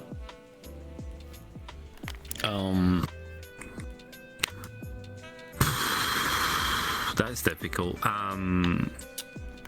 Like to be remembered for, like, yeah, let's say you stop streaming like tomorrow. Like, what would you be remembered for? What would you want your legacy to be? maybe helping out, like like one of the things I'm really happy about, right, is the amount of people that have joined my community, and made friends with each other, like long-term friends, not just like, you know, someone you hang out with for a week. Like some of these guys have been friends for years now. Yeah. And I don't know. I would like to be remembered as like someone who brought people together. You know. But to do with like stream goals changing, I mean, initially I got popular to spite people. Oh shit! I got popular to spite people who were ignoring me. Yeah. Like I wanted to just, like, that was my goal. It was to get popular, so that the people who were ignoring me would notice me, and then like me be like, "Ha! I do exist." But then like I got over that real quick, and then suddenly like I was just like, "Yo, let's just have fun and enjoy life," because I hadn't been enjoying my life that much until I got VR. Like I would say I was pretty depressed until I started VR chat streaming. Oh. So like I don't know what my goals are for streaming. As like initially it was to be one of the better, or like one of the best VR chat streamers, and then I hit some sort of peak, and then I was like, yo, now what do I do? I maybe just want to have fun and make more friends and maybe get more popular. But I don't know. Like I honestly don't know. Makes sense. Like I do want to be remembered as one of the best. Like if I did have to stop streaming, I want to be remembered as one of the the more fun and better VR chat streamers. Like that's what I would like. I would love that. Like if like 10 years down the line, people are like, oh yeah, remember SeanVR? Like you've streamed VR chat, wasn't that like cool? Like or something. I don't know. Just as long as someone remembers me somewhere, like some little guy in like, I don't know, London's like, oh yeah, I remember that guy, and it's like, like that's it. Yeah. You know. I think for me, the answer might be a little easier because I'll just say my legacy would just be my talk show and doing interviews. Yo, that's a good legacy though. Yeah. I mean, everyone knows Rebel. Everyone, I go to like random clubs in VR chat, and people will be like, "Oh, you're the guy who interviewed who was it? Somebody was like, "Oh, you interviewed Walter Hugs a while ago." I was like, "Yep, I did that." And they're like, "Oh, you interviewed I'm trying to think here. My brain's toast. They're like, "Oh, you interviewed Nags a while ago. Oh, you interviewed Chips. Oh, you interviewed Team F Johnny a while ago. Oh, you interviewed Autumn. Oh, you interviewed Sean. Hey, I remember that Sean interview you did a while ago." You know, people say stuff like that. Sean, who's that? He sounds cool. Yeah. So I've had people say that to me, and they're like, "That was a good interview, man. When's the next one?" I'm like, "Well, actually, I'm interviewing him today." And they're like, "Oh shit, I gotta tune in." You know, so yeah. That's cool though. Yeah. That's cool that people say that. Like that's. Like it's like, I don't know, that's nice, man. Like, That's it's nice you enjoy as well. It's a good feeling when you do something and then like later on people will mention that and be like, "Oh yeah, I remember. Yeah, you did that thing. That was really cool, man. When's the next one?" Like that's what they always say. Like, "When's the next one, man? I'm addicted." Like It's really cool though, because like I remember the last time I was on. Excuse me a second. The last time I was on, we were talking about like if you watch like talk shows and stuff, like to help you out with your talk show. Yeah, I do. Yeah, and things. Yeah. And like that's good. Like you're learning stuff and you're trying to like improve like your interview skills and things like that, and that's awesome. And it'd be good to be like remembered as like the VR chat like interview guy, right? Like that's like that's something. Yeah, I agree 100%.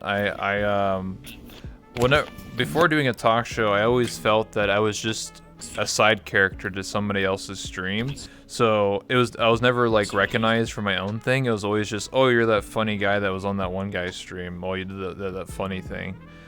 And I don't know. I never really liked that. I wanted to be known for, oh, you do your own thing. You run your own show. Oh, you do that cool interview. You know what I mean? That's like way more better than just being, oh, you were funny on that one stream where you said that one thing and that was like a funny joke. It's not. They're like, oh, you did that thing on that one on Sean's stream, not your stream, on Sean's. You know, like that's something that like I always had issues with when I used to be on Ladle's stream. Like I was always that guy from Ladle's stream, never like, sure, oh yo, like that's Sean. You know, like yeah, like whereas now I'm like now I'm like Sean. Like I'm my own thing. Yeah. Right. Like so. Yeah, I agree. It's a good feeling. It's a good feeling being. My next question here is, Witchy Extra says, can we get a hot take on a waifu? Oh, sorry, waffles or pancakes? What's your hot take? Waffles or pancakes? Yeah. I mean, both of them are pretty hot, right? Like when they come in. I don't know. I really like pancakes. Like you can put anything in pancakes. You can have bacon in pancakes, right? That's pretty true. That's something. I'm stealing this mug. This is mine now. Yeah, no worries. Next question we have here. Peach Tay asks, do you consider VR chat streaming as VTubers, or do you consider it a separate category? So basically, sorry to cut you off. Basically, to clarify for everyone, basically, if you stream VR chat, do you consider that to be a VTuber, or is its own side thing? Sorry, go ahead. Right. Okay. So I would say. You're still a VTuber, right? But the problem is VTubers don't see you as a VTuber. That's pretty true, yeah. Yeah, so if you're a VR chat personality, you're a VR chat personality and you're nothing else. So it doesn't matter if you try and break into VTubing. VTubing's already been ruined for you by people who were from VR chat and became VTubers. There's no good opinion outside of VR chat about VR chat. Like you're going to really struggle. So like I would say VR chat streamers are their own thing, but you're still a virtual personality even if the VTubers don't accept you, because this is one of these things that's like it's one of those awful truths that VTubers are as like what's a good word for this? What's the other word for clique? I don't. Describe jerks, right? Oh yeah, there you go. Yeah, that works. It's a circle jerk, right? Like VTubers are like a circle jerk, and VR chat streaming circles are kind of like a circle jerk as well. So it's really hard to break into the VTuber circles, and it's really hard to break into certain VR chat circles, and they're two separate things, but it's just complicated. I mean, there are a bunch of VR chat streamers who became like ex-VR chat streamers that became big VTubers, right? Silver Veil, right, is one, and Zentria, right? They're the prodigal children of VR chat, but they were bullied out of VR chat though, and that's part of the reason why like there's such a negative opinion of VR chat because there's a lot of bullying that goes on. So like, you need to be prepared for that if you're trying to like break out of just doing solo VR chat stuff and trying to break into VTubing. Because it's one of those big it's one of those big truth moments when if you think you're big in VR chat and you think you're a big Twitch streamer, the moment you leave this category and go elsewhere, no one gives a fuck about you. True. Right? Yeah. No one cares that no one cares that I'm Sean VR outside of Sean like a VR chat, right? No one cares about the next streamer down the line or another streamer or like no one knows who Chromia is outside of VR chat. They're a VTuber now, but no one knows Chromia apart from VR chat people. Thoughtless, like They haven't streamed in 2 you months. ask a VTuber. Yeah, but they've taken a mental. Yeah. So, like, I get what you're saying though. Like they're not known outside of VR chat is what you're trying to say. Yeah, like the current big VR chat streamers, no one outside of our category knows who we are, right? Yeah. Like, and that's it. That's just how it is, and that's the sad reality when you leave. We're in a micro universe of our own, and it's good to expand out, but when you like, that's why a lot of people retreat back to VR chat because it's safe and people know who they are. That's why it's scary out there. You're a big fish in a little pond. You can have 100 viewers in VR chat or 20 viewers in VR chat and be considered like a personality or a celebrity. And as soon as you leave the category, you're nothing. Like, and that's a hard reality for a lot of people to take. But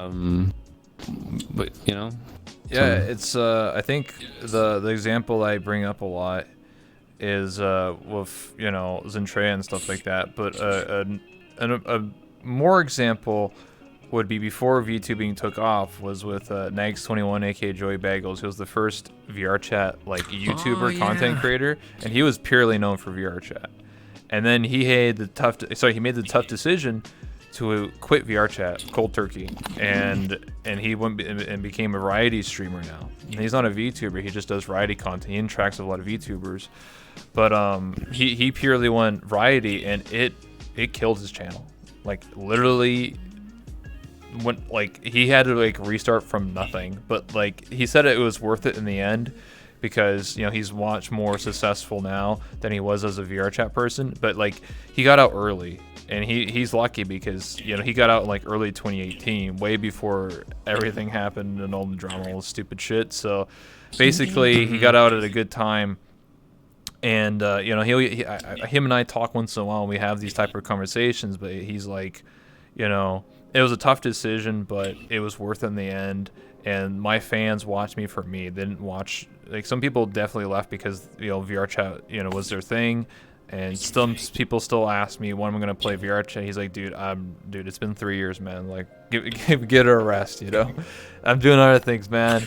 I'm bigger than VR chat. VR chat is not just the whole thing, So it is hard. Like when I started using my 2D model in the mornings for me, because like I do half my stream now as a 2D avatar, and then the second half of my stream is just me in VR chat doing my stuff with my friends and hanging out. It also allows me to have a lot more energy.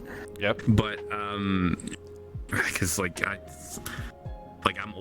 a lot older than a lot of the people that stream VR chat, so like it's hard for me to maintain like 100% energy like all the time. So this like doing the 2D stuff at the first half of the stream helps me out a lot, but like now my 2D model has its own following, because there's people who exclusively watch the 2D part of my stream, and then when I go to VR chat, they don't watch VR chat, they're not interested in it. But before that happened, I had to build up a second audience to watch me do 2D stuff, and like that was hard. Like I took a big dip in the mornings until people got used to it. And then the second half of my stream when I went to VR chat, like it would peak, but now sometimes it peaks when I'm in my 2D avatar and like levels out and then goes back up again, and it's like it's hard, like, because I took like I don't want to get into numbers or anything, but like it would when I first switched to 2D, it dropped like drastically Mm-hmm. when I was doing like just chatting. Yeah. But then slowly it climbed, and like, but it's like like you said for nags, it's like a reset, Yeah. right? Yeah. 'Cause I watched the whole you know, thing people happen need in to get real used to it. time. Like, I remember if he was doing VR chat stuff years ago on Twitch, because he went from a YouTuber to more of a Twitch streamer. I remember him telling me that he used to stream on YouTube way back in the day. He would get 1,000 viewers doing VR chat on YouTube. Like, holy fuck. And then he switched to Twitch, and then he had like only like 200, 300 people watching, which is still pretty good. But and then he basically quit VR chat essentially, and it dropped down to like 50, 60 people, and I was like, oh shit. I thought like, uh-oh, this is really bad. But he figured it out, and now he has like 700, 800 average doing variety stuff. So, he figured it out over time, but he basically had to reset. Like, he had to basically, start from all over again. It's the same for a lot of people. I mean, it's not just VR chat. You could say the same thing about, like, Dead by Daylight. I know people that literally just play Dead by Daylight every day for 5 years, and they're thinking of quitting, and the moment they quit, they get, like, 20 viewers when they have, like, 200 or 500, or same thing with GTA streamers. If you're a role-playing streamer, and that's your main thing, and then you just cold turkey, like, don't do it anymore, and then be like, hey guys, let's go play COD now, like, you get a fraction of the viewers. That's just the reality of most streamers on this platform. You cannot just be known for one thing and then just cut it off and pretend it doesn't exist and then just do something else. That's not how it works. There's very few people that are variety streamers that can kind of just do where the hell they want. VTubers are a good example of that. A lot of VTubers are variety. They just do whatever they want. Oh, I'm gonna play some Nautica. I'm gonna watch some meme videos. I'm gonna play some spooky games. I would say VTubers are better at variety stuff than the average streamer. I'm actually truly jealous of that. Like honestly, like I'm not like I'm actually a terrible gamer. Right, my gaming skills are minimal at best. I'm a good social person, but I'm jealous of people who can do like variety games and get like viewership from it and like maintain it. Mm-hmm. Like I would like I've tried it and it just doesn't work. Like I don't have the same communication skills when I'm doing variety. It's just I just can't do it. Makes sense. It's not for everybody, right? It takes a certain mindset and a certain personality to be able to do variety gaming. And I've tried to do variety gaming, and I enjoy it. Definitely take a dip in viewership, like way less than VR chat. But there's some games I'm just naturally better at, like DBD playing as a killer main. I'm pretty good at it. And some more casual games, and I'm working on doing more collabs with VTubers. People that don't play VR chat, trying to have more fun. And it is a blast. Like I got to play with Snow SOS and a bunch of them playing Unfortunate Spacemen, which is kind of like Among Us, but Unfortunate Spacemen. That was about... Yeah, it was basically Unfortunate Spacemen came out before Among Us, but it's the same concept though. But it's like first person shooter mode though. So that's cool. So we played that, and I was just laughing my ass off, just having 10 like VTuber people just get on and just like shoot the shit and just like be like, hey, you're the fucking monster, man. No, you are, man. And you can just shoot anyone. Like it's like Counter-Strike. I could just betray anyone at any time. I don't have to be a traitor. I could just be like, fuck you, man. Don't shoot me, man. I'll kill you. There was one person DM'd me about a collab once, and they're pretty popular now, but like I missed the collab opportunity, and then after that when I tried to reschedule it I couldn't get it.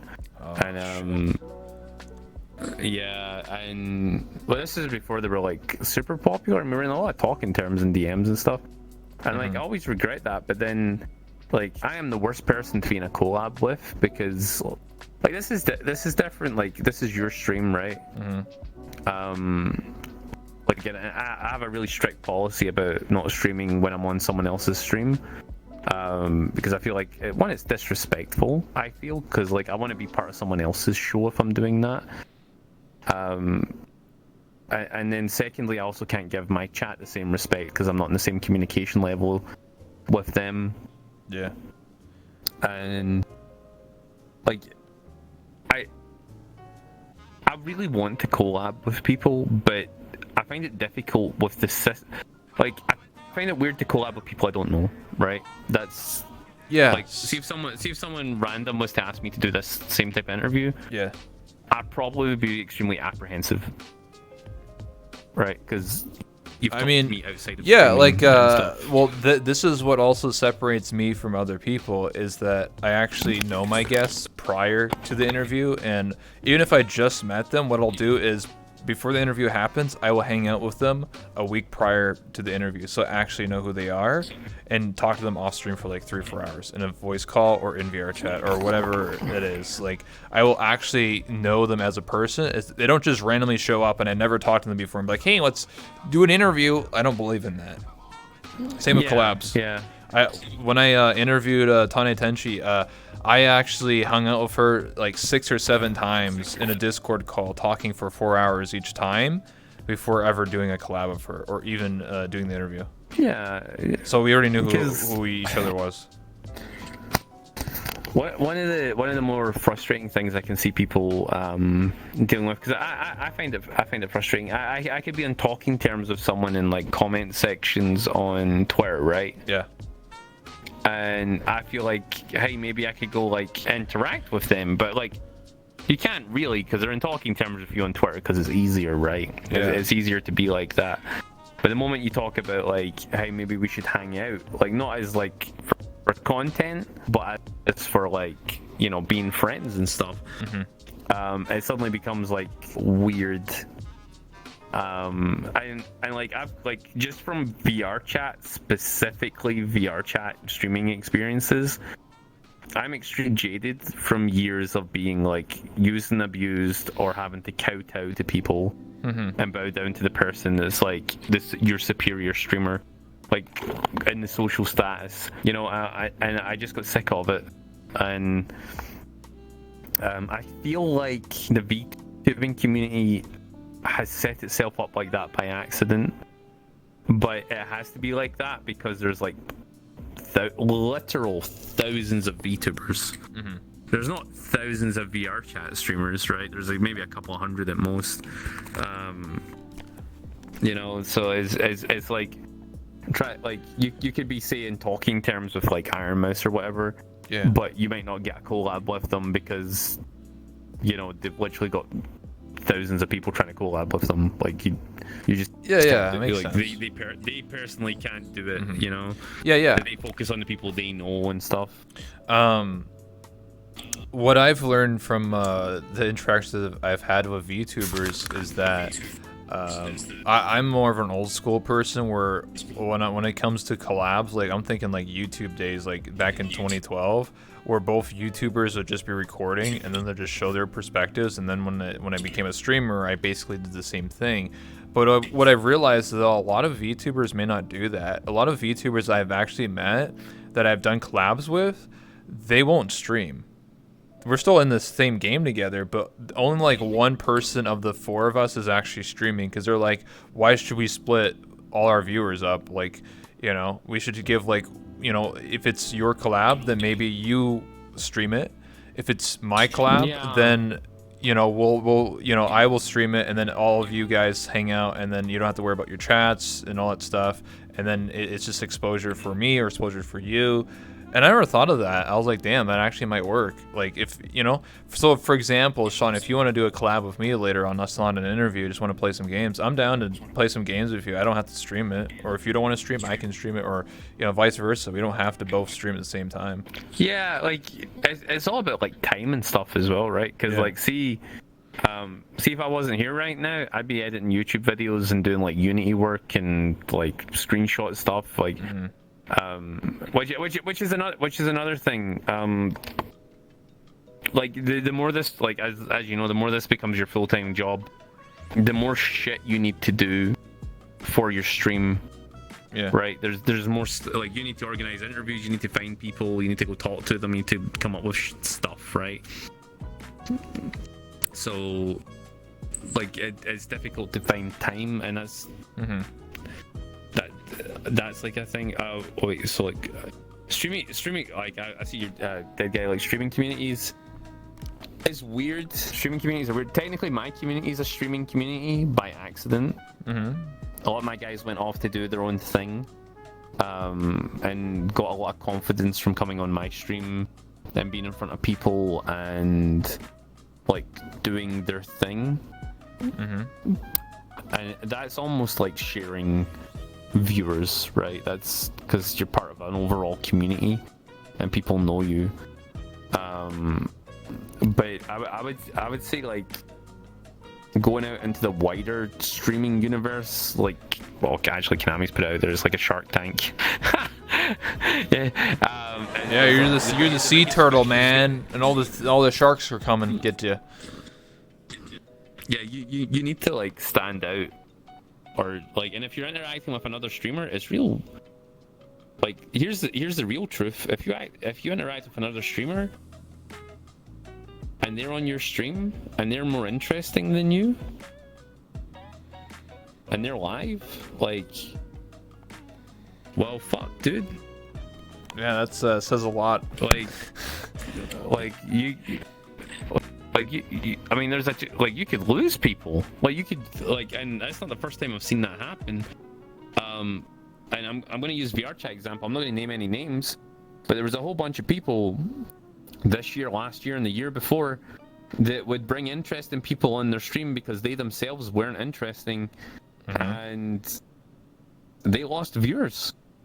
Sometimes to a crippling level, so, like, to a level that actually devastated their stream. Right? Like, they would create personalities that actually destroyed their livelihoods, and that is like your biggest issue as a streamer. Whereas if you, for 1 second, like, focus on someone who's more could potentially be more popular than you, holy crap! Like, this is the biggest hidden truth in all of streaming, and especially in VR chat. You will lose an entire viewer base to someone else if they're more interesting than you. I agree. I remember 3+ years ago. Well, it's probably not really. I don't know. Anyway, the story is that back then there was people that stream VR chat that would stream in desktop mode, and they were just cameramen.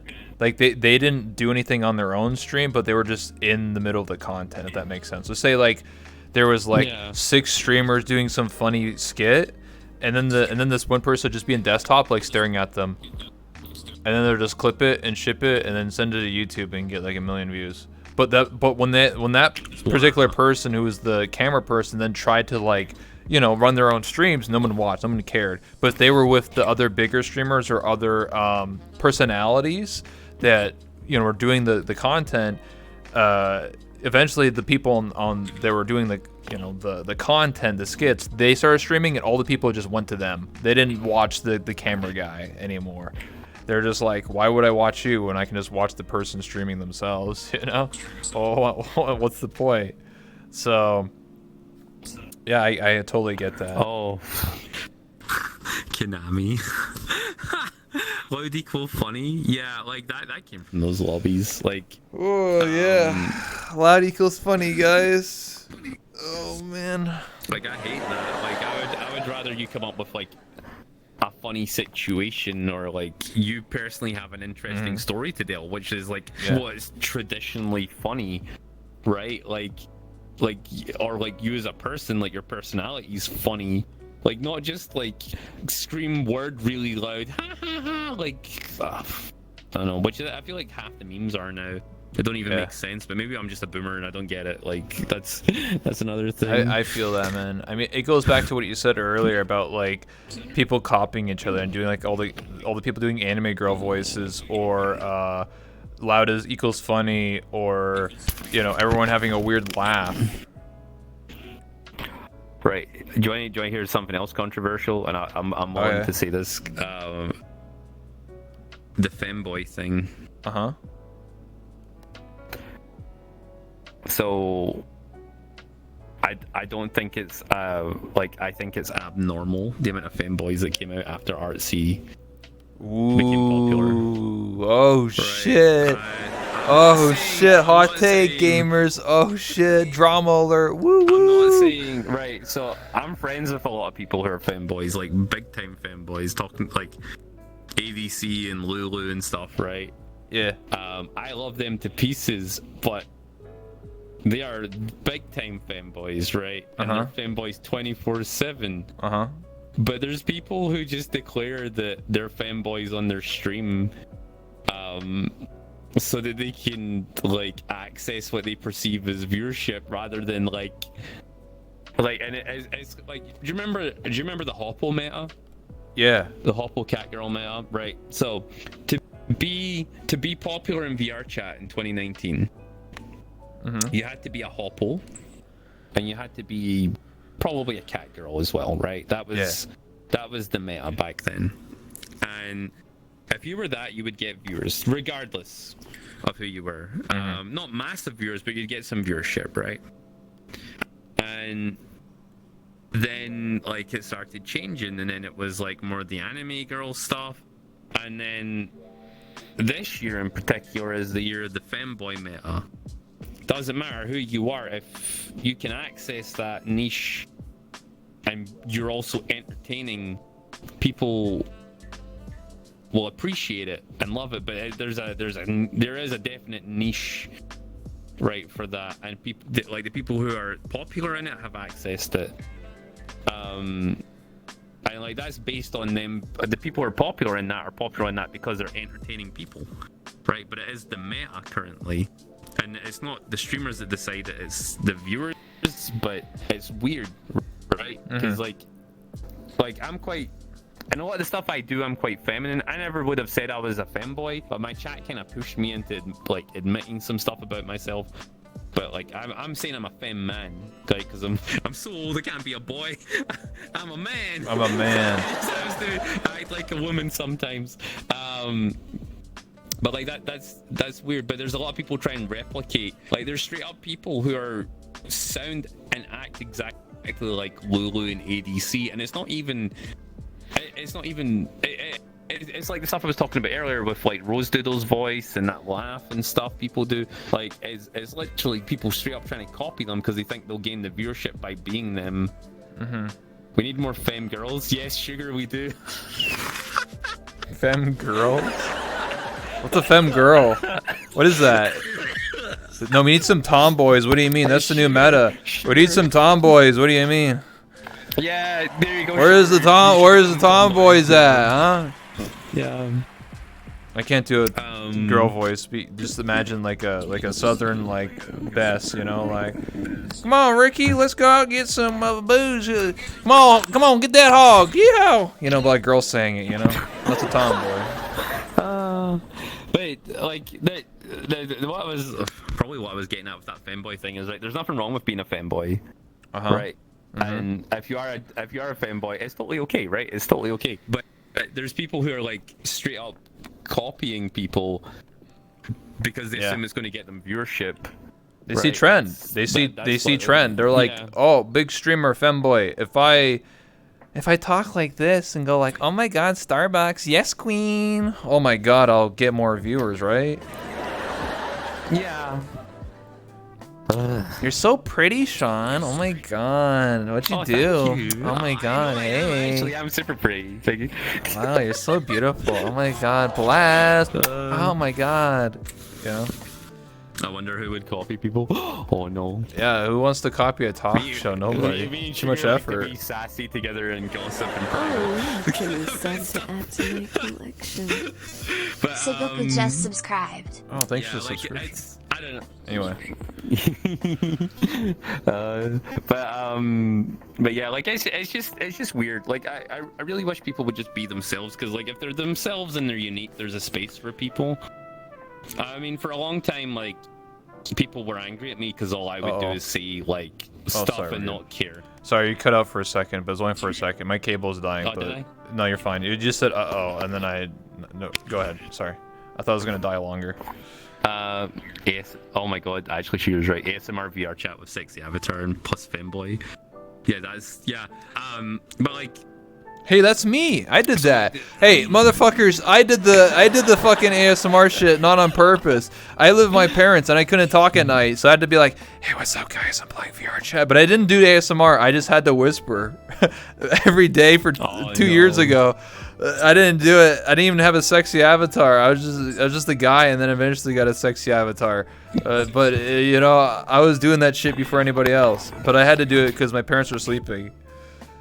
I'm not a femboy. Fuck, I can switch. I can switch to a femboy avatar. Do I get more money? It's not even the femboy avatar. You just need to become and act like a woman like 50% of your life. I just get in my yoga ball and I'll just be like, oh hey, oh my god, thank you. Hey, I'm really shy right now. Oh my god, Sean. Oh my god, I'm blushing. Oh my god, yes, queen. Oh, sorry, I was just role playing. Whoops. Oh my god, I got a new donation goal. Oh my god, I'm so sweaty, guys. My AC broke. You want to give me $2,000? Oh my god, bless. Sorry, what? I was role playing. You could totally do that. I was getting all flustered with those noises. But yeah, like femboys are just valley girls, yeah. But what was I saying? Yeah, like there's definitely a niche for people to just be themselves, right? Because like one of the reasons people used to get upset with me is because I was like super honest about everything, and then like I was also just lewd by nature. So like I would just like if something like came into my mind, I'd be like, oh, that's really nice. You've got a nice ass. That's cool. Like and nice was, like, ass. Be so casual and nice cock. Well, maybe. I'm distracted now. Yeah. So like, there's a niche for you to be yourself, right? And there's no need to copy other people, like directly. Like you can still be yourself and take aspects from them, but like just like it doesn't matter if people are upset with you, as long as you're true to yourself. You'll get somewhere, right? Like that's. Yo, wait, where's the Yandere girls at? You know. Where's the girls who are like psycho? They're like, hey guys, if you don't subscribe right now, something's gonna happen in the next 5 minutes. And they're in just chatting. Oh, what? Yeah, you're right. They're in just chatting section. You can find them there. True. I don't know. What do you think is the next meta? If femboys is the current meta, what do you think is the next meta for VR chat? Let's call it right now. I think because streams are becoming like way over the top lewd, right? Like I'm not even talking about like my level of like cheeky 1970s lewd. Like I'm talking like straight full blown like hyper lewd. I think the next meta is going to be like a combination of something funny and semi wholesome mixed in with like a little bit of lewd. Like I saw someone be like I saw someone streaming once where the thumbnail was someone laying on the floor flat, and then someone was doing squats or like teabagging on top of them, and then the camera angle is just them staring at their ass like them, and then they'll switch it to a side angle, and they're just like, yeah, that squat form is really good. I'm getting some good. Like they're just like trying not to be. They're like, yeah, I see the moon. Holy fuck. And like all they see from their view is just ass, like going up and down like this. And I'm just like, how is this not bad? What's happening? They're getting literally they're getting full on ass right in their face for like 30 minutes. And they're like, do 5 more squats. 5 more squats. Right. Yeah. Yo, we got another sub. Yo, 2 more. Oh, okay, we're done. I was like, holy fuck. I think we maybe talked about this off stream, right? But you know what killed the major meta for VR chat? Yeah. Was VTubers. Damn. Right. So like when especially we're talking about when the English Hall Live girls came out, right? And then VShojo girls started appearing. Not the VShojo themselves, but VShojo, the people in VShojo, right? When they popped off. Yeah. A lot of VR chat viewership moved over to them, right? So the people who were quite content to watch VR chat people were getting the exact same experience from a VShojo girl or a Hall Live girl, right? and StreamVR chat's cringe. But like they were getting that same experience, right? Yeah. And you come to VR chat, and for the most part, it's a mediocre version of a VTubing experience. Yeah, I mean, So, VR chat is just a glorified just chatting section, you know? Right. So the people who have came out on top, and this is part of the reason why the femboy meta appeared, was the femboy meta is not something that most VTubers can do because most VTubers are actually girls, right? So like VR chat section allowed the femboys to come up, but that can only last so long until like there's an outside source for the same thing, right? So if you've not developed yourself as a person and not just lewd content, right? You have to. You can still be lewd. You can, I'm like all I do is. Are you like, saying I'm not a real girl, SeanVR? Oh my god. I'm running a tweet longer about this right now, bitch. Yes, no. I'm typing it right now. I'm typing it right now. Yeah, you're fucking destroyed, buddy. What are you gonna do, huh? You're destroyed. Everyone like my tweet right now. SeanVR destroyed live.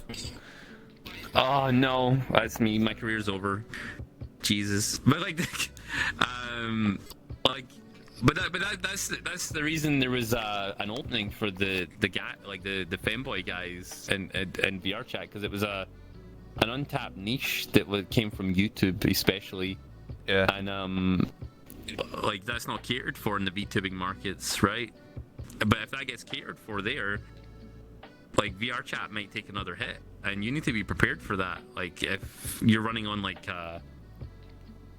say you've got like one guy who's giving you like all your subs or something, like you need to be prepared for that being removed, right? You need, that one gifter. You need to be like, yeah. I mean, there's an infinite meta in VR chat, and it's the cute mute, right? That's the infinite meta. Like if you want to be popular in VR chat, if you can be the cutest of mutes and be inspirational with it and do some good shit with it, like if you're unique with it, you can make it big in VR chat, like straight up, because that's maximum projection right there, like on the cute mute. Sorry, why I was being a mute? What? That's okay. That's okay. You just keep being cute and mute. Yeah. They're going to their 2D waifus. Yeah, I mean, well, I don't know. That's a good topic to bring up. Is VR chat mutes is definitely a thing that's going on for years, but I don't really see a lot of mutes being successful outside of VR chat. I know that some of them do switch to like TTS or speech to text, but a lot of them like. Well, I mean, this like to be a pure mute in VR chat. The only way to do it is in VR chat, right? Yeah, like you. The main successful person Zen that came from VR chat that was a mute, right? That's yes, and then they use speech to text now. Yeah. Yeah. Or TTS. Anyway, yeah, they very much like that's because I've done a mute podcast in VR chat, and we talked about these things. Sorry, my phone's going off. But basically, we talked about this. I was like, how do you deal with like, outside of VR chat, like collabs? They said, oh, it's like near impossible. Like to have a mute and a talker in a collab playing like Apex Legends is just really difficult. So it just doesn't really work out. So a lot of mutes will use TTS or some sort of like closed caption system or speech to text. Or I've even seen, I think I saw Kanoa have an interesting setup where basically it's speech to text. So they're actually talking, but it's mute on stream. And then every so often it'll come up as like a Persona 5 message, like next to like a speech bubble, and it'll be like do-do-do, and then it'll like have a character say it for them, like a TTS. I want to bring up something Solace brought up in chat there is about a cute mute who's on my stream. See something that I learned a long time ago. Yeah. Is see, as a streamer, you have the power to make and break people, right? That's true. So on my stream, I can make someone who's boring interesting, right? I can give them a meme. Right, and that'll be their meme, and that'll be their thing about them. And then mute is only as interesting as like Mm-hmm. I make them on my stream, because like I could just ignore them and then they would just be standing there doing nothing. So I give them a story, I give them a personality, I make everything they do into something that reflects me and my actions, and therefore they become someone. And I also give a lot of people like confidence to stream, and like I build them up on my stream and I'll give them something to work with, and they'll then get a chance to be in front of a lot of people and be able to deal with that, right? And over time they'll actually learn a lot of streaming techniques without having to actually stream. And then eventually if they do stream, they're already like pre-prepped for it, right? Yeah. Because like it's almost like being in a job. Like you wouldn't know how to do it by yourself, but like once you've been given the tools to do it, then like Solace, come on, man. Like people know who you are just purely based on interactions with me. Like, come on. like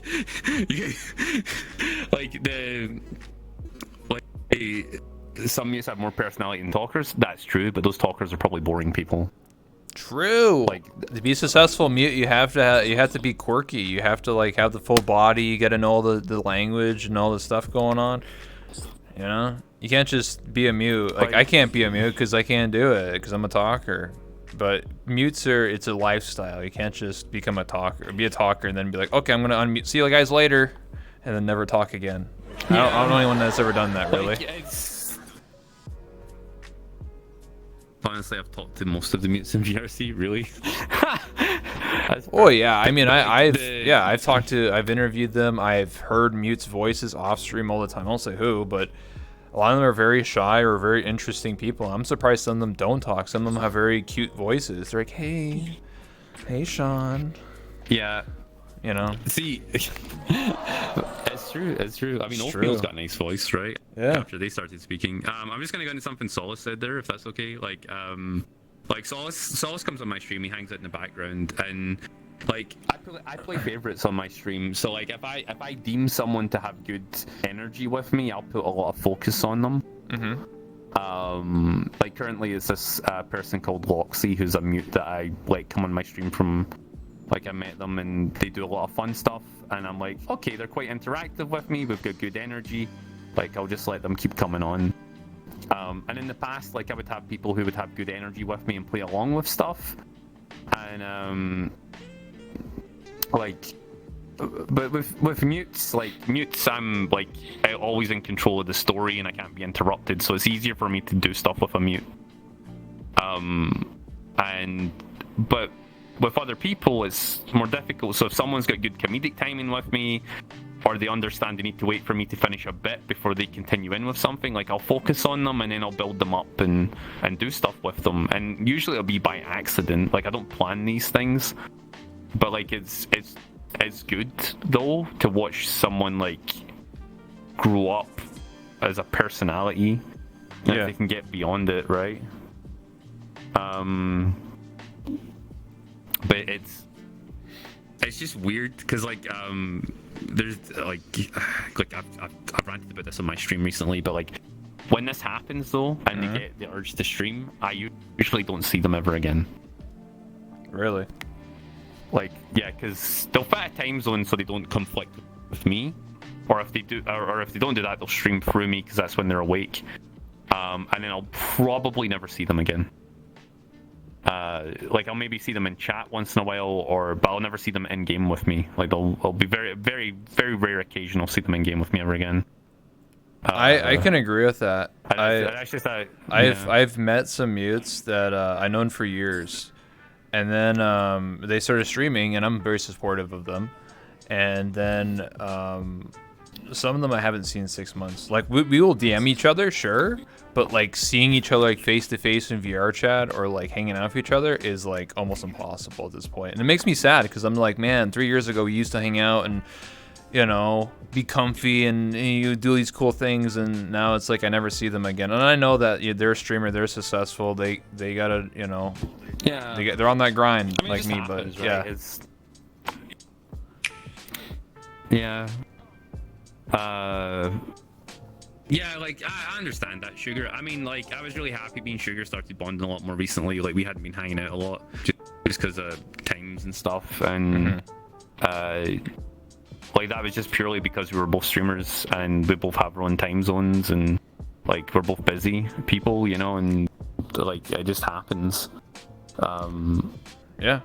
And yeah, and like yeah, Sugar's right, like friends do come and go and it sucks, but like especially as a streamer you need to get used to it because you're interacting with like hundreds, maybe thousands of people, you know.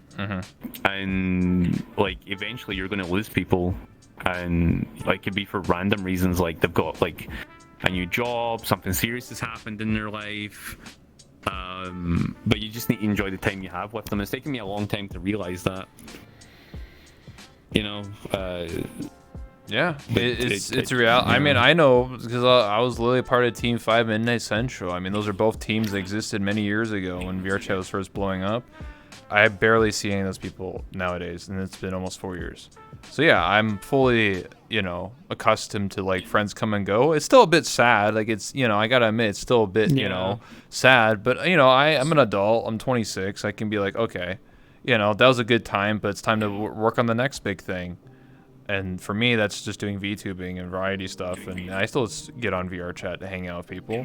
And I understand that people stream and, you know, everyone's doing their own thing. And sometimes, you know, you get invited to a collab and sometimes you don't, right? It's just the way the things work, you know? That's just life for you. Yeah.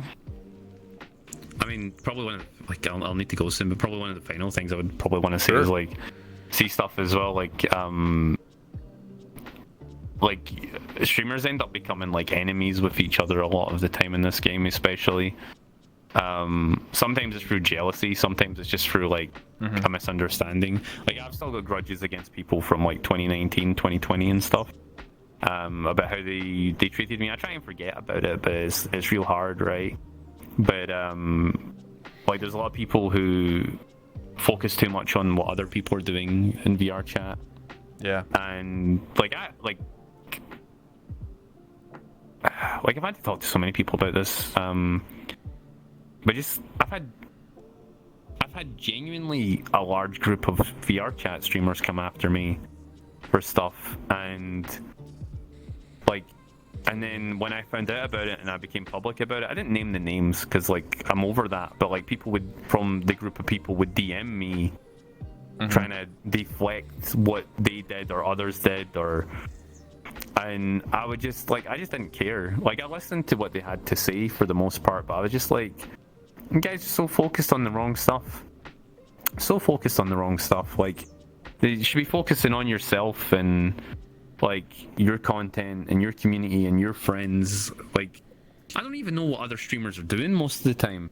Like I don't know who's got what numbers or like who's doing whatever or who's friends with who anymore, because I just don't care. Like I'm too focused on my own stuff, and the people who are focused on everyone else are the people who are majorly unhappy and usually not doing very well as a streamer, right? Like and and it's a particular in VR chat. It's like a plague. No one can be happy for someone else doing well. And I always relate this back to Scotland. In Scotland, like most Scottish people can't be happy for other Scottish people doing well. I don't know what it is. There's something about like our culture or something, but like if someone's doing well, you need to tear them down for the most part. Like that's what a lot of people are like here. And like, and I see that, and like I feel pre-prepped for it. Like from that type of culture, right? And I see it in VR chat like every day for interactions and stuff. It's like, how dare they have like X amount of viewers? Oh, like and stuff like why can't you just be happy someone in the category is doing well, despite what their content is? I don't understand. Like I learned about it because of my own talk show. Like I said, I've talked to you about it, and I don't mention names, same, but a good lesson that I've learned as an adult is that if someone's willing to talk shit about someone to you, let's say situation here. Let's say me and Sean are talking about Billy and how he's a fucking asshole and doesn't deserve to be famous or something like that. If we're both discussing about why Billy isn't cool, I guarantee you that if people are willing to shit talk about Billy, that same person is probably willing to shit talk about me when I'm not in the room. Guaranteed. 100%. A buck. I'm keeping it a $1.50, gamers. If someone's going to talk shit about someone to you, they're gonna talk shit behind your back. Just saying. Just to let you know, gamers. That's how the world works. I think there's a definite difference between like needing to get stuff off your chest and bitching, because humans need to bitch about stuff, right? Totally okay. But being proactively destructive towards someone, that's something else, right? That's something mean and something wrong inside you, and you need to fix that, right? But like being like, you can have a bitching session with your friend, right? Sometimes, like, if you don't, like, you'll go nuts. Like, people need to bitch about stuff, but just make sure it's not in a public space and it's not going to get spread anywhere. It's like with a close friend that you can actually talk about these things with to get it off your chest. Because sometimes just talking about stuff that's annoying you about someone, like, for me personally, I can just be like, oh man, I'm being really mean. Okay, yeah, no, you know what? Like, now that I've said it, like, I feel ridiculous, you know? Like, now that I've said it out loud and it's not in my head, you know, whoa, weight off my shoulders, I'm being silly, whatever, right? No, I get what you're saying. It's you did put it in a good space there, right? Yeah, there is a difference between, like, you know, getting something off your shoulders and then just completely tearing someone down. And I do feel that in the VR chat community, there is a lot of tearing down behind closed doors. It's very sad to hear, because, you know, I've been around for so long. Like, I'm one of the older people in terms of, like, VR chat age, in terms of someone who's been around since, like, 2017, and it's always been around. It's just that I'm surprised that, like, someone like me has caught flack. And it's just because I run a talk show. Like, people are just like, oh, that Rebel guy runs a talk show. Fuck that guy. You know, I could do a better show. Or, you know, the interview you did with that person sucked dick. And I'm just like, well, that's just your opinion. Like, if you think you're better than me, then do a show. I want to see you prove me wrong. They don't ever do anything because they're too fucking lazy, you know? Well, see, one of the things, like, I'm just going to relate this back to, like, I'm going to tell you a story quickly. So, like, see, up until very recently, my people had a really big gang problem and knife carrying problem and, like, a big violence problem, right? And then collectively, like, 15 years ago or something, everyone was just sick of it and was like, we don't need to be like this anymore, right? We don't need to be like this. We don't need to be violent, ignorant people. And slowly over the course of the last 15-20 years, we've been changing, and we've been becoming, like, more accepting of stuff and differences and things, and, like, violence is at an all-time low, gang levels are at an all-time low, like, you know, we're no longer the murder capital of Europe. You know, like, oh shit. Can VR chat learn from this? Yo, can we just start being better people? Well, that's what I'm trying to get at. Like, if everyone makes a mental decision not to be a shithead to each other and just let people do their own things uninterrupted, because, like, yeah, like we can get along. Like Sugar's saying, the game is filled with people with mental health problems, and, like, it causes a lot of issues because of that, right? But we can get over it as long as you don't accept it as, like, the common state of being. Like, you can, like, one of the things I'm very big on is being honest about stuff, even if people are going to be angry at me, is the anger is only going to be temporary, and if it's not, the people weren't worth my time in the first place, right? So, right, and I'm okay with that. Like, I've filtered out a lot of bad people out of my life because of that. So, like, it's good, and I feel like that's something, like, the fake niceness and the fake friendships that are quite prevalent in VR chat. If we could break that down, like, into, like, real, like, it's okay to dislike someone. Konami dislikes, like, in chat, like, Konami dislikes a lot of people. Konami disliked me for a long time, but, like, we like got over that and started talking and hanging out, and, like, you know, like people can change, people can become friends again. It's okay to dislike people. You know, not everyone needs to like you. I think But maybe one day down the line, someone else can like you again. You know. to add on to this, I did an interview of Roach. That was the last interview I did last week, and we talked about this, and basically, what we came to a conclusion was that a lot of people who come to VR chat may have, you know, mental issues, but also a lot of people don't have social skills. So, and basically people will play VR chat to learn social skills, but what often happens is they learn the wrong social skills, right? So like in VR chat, it's socially susceptible to like head pat someone or hug them or do certain things, but if you were to do that in real life, like you go to fucking jail. Like people are like, get away from me, weirdo. Yeah. It teaches the people the wrong social cues. That's just a reality. So when you have a lot of people who lack social interactions or lack social skills or have, you know, mental health problems, and then they become a streamer, and then they start streaming, and then they have basically what's called yes men, sort of encouraging that type of behavior. I mean, like, yeah, fuck that guy. Yeah, he's a piece of shit. Yeah, let's fuck that. Yeah, what, you know what I mean? And then they have 100 people saying, yeah, that guy's an asshole. I agree. Yeah. That streamer. Yeah. Keep hating on him. Keep the fight going. And then they'll feed into that mentality, and then they'll think that's okay to do. So then they'll just rinse and repeat and be like, oh, okay, so I hate on this person, and everyone agrees with me, so it must be okay to do. Because they don't separate the reality and have the social skills that, oh, if tearing someone down is actually a really shitty thing to do, but because everyone's agreeing with me, then it's okay to do. So that's what ends up happening, is that you have people that don't have social skills, then they'll blow up as a streamer doing whatever they did to blow up in the first place. And then they will be like, oh, you know, I have 300 viewers, and maybe they're having a bad day, and they'll just let it slip and be like, yeah, fuck this other guy, or fuck this thing, or whatever. And then it just snowballs into a way bigger situation. Then I read about it when I wake up at 9 o'clock in the morning, and then it's just a bunch of twit-longers, and I'm just like, wow, what the fuck, you know? And that's the cycle.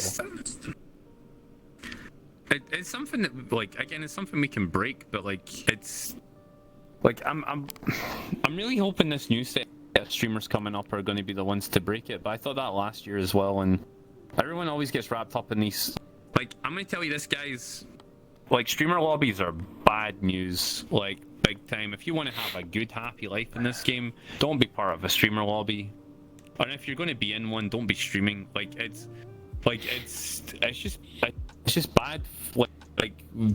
Like energy comes from them eventually. They always, like, you know this, like, a streamer lobby will create a streamer, like a big streamer, right? I'll create one because, like, all the viewers filter to them. The most interesting, funniest, best person in the room, all the viewers filter to them, right? And then that person becomes the leader of the streamer lobby, and then all bow down before the streamer, right? And eventually everyone who's not that streamer start to dislike that streamer, the big streamer. They took my viewers. They took my shrimps. I used to have 5,000 subs, and I only have 50. Fuck that guy. You know? Well, I mean, it's their own fault. I mean, let's be real here. If you're in a streamer lobby, it's literally just a circle jerk. It's literally people trying to one-up each other. They're always trying to, like, oh, I can... Look, headset. No, please.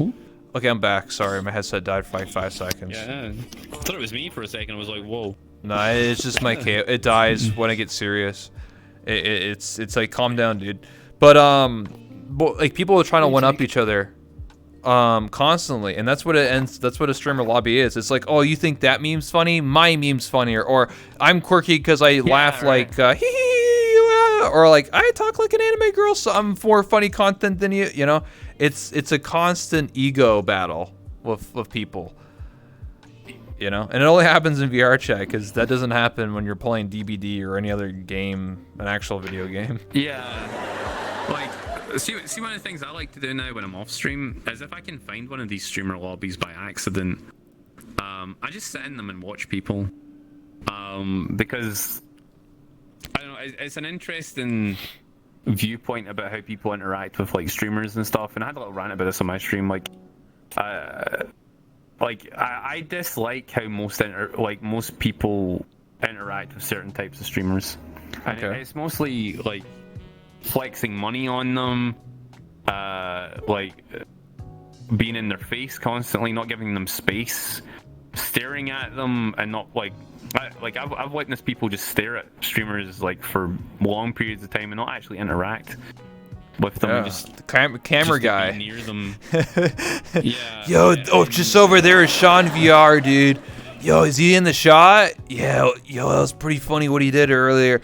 Yo, 500 subs? What? Oh my god. Yo, Sean, I got 500 subs, dude. Did you get 500 subs? No? Yeah, you're an idiot. Anyway, what's up? Oh, sorry, what?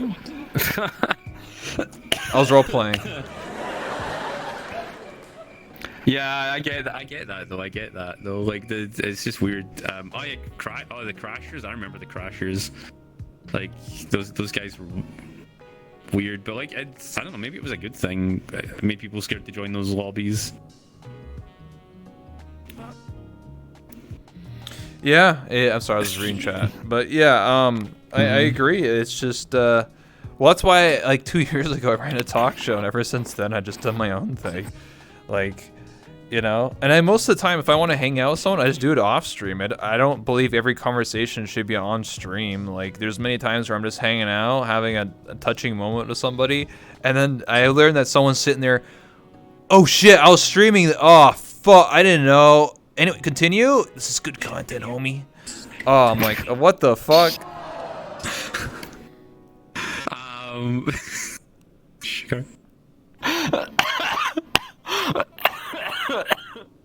Sorry, chesty cough. No, you're fine. Yeah, like, I don't know.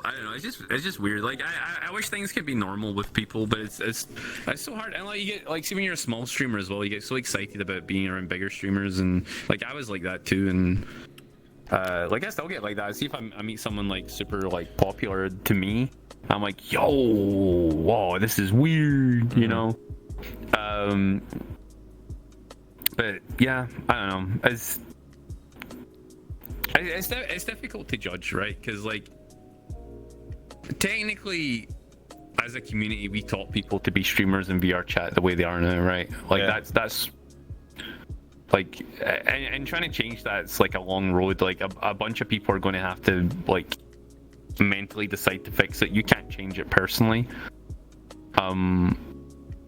Because like, we taught, like, from the old videos on YouTube, we taught people that streamer lobbies were the place to be, and that's how you stream VR chat, and that's how like content's made. And it's like what is content? You know, like, content's relative to the streamer, so it's like, oh.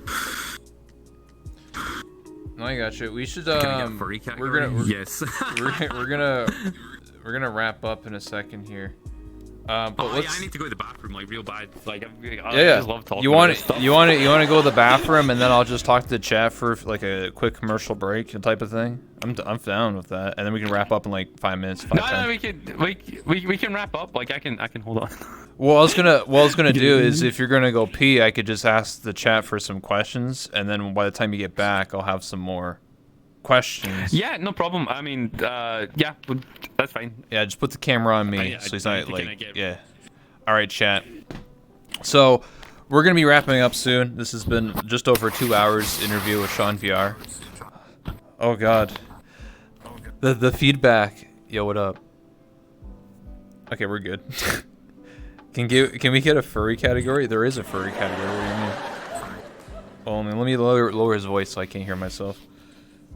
But Connie, since I just do it off stream, proceeds to say orange. Listen, the only reason I say orange 24/7 is because if I stay on green, then streamers will join me and they'll be like, oh shit, Rebel's here, I'm gonna stream it. True story. So that's why I stay on orange. Sean needs to poo, yeah.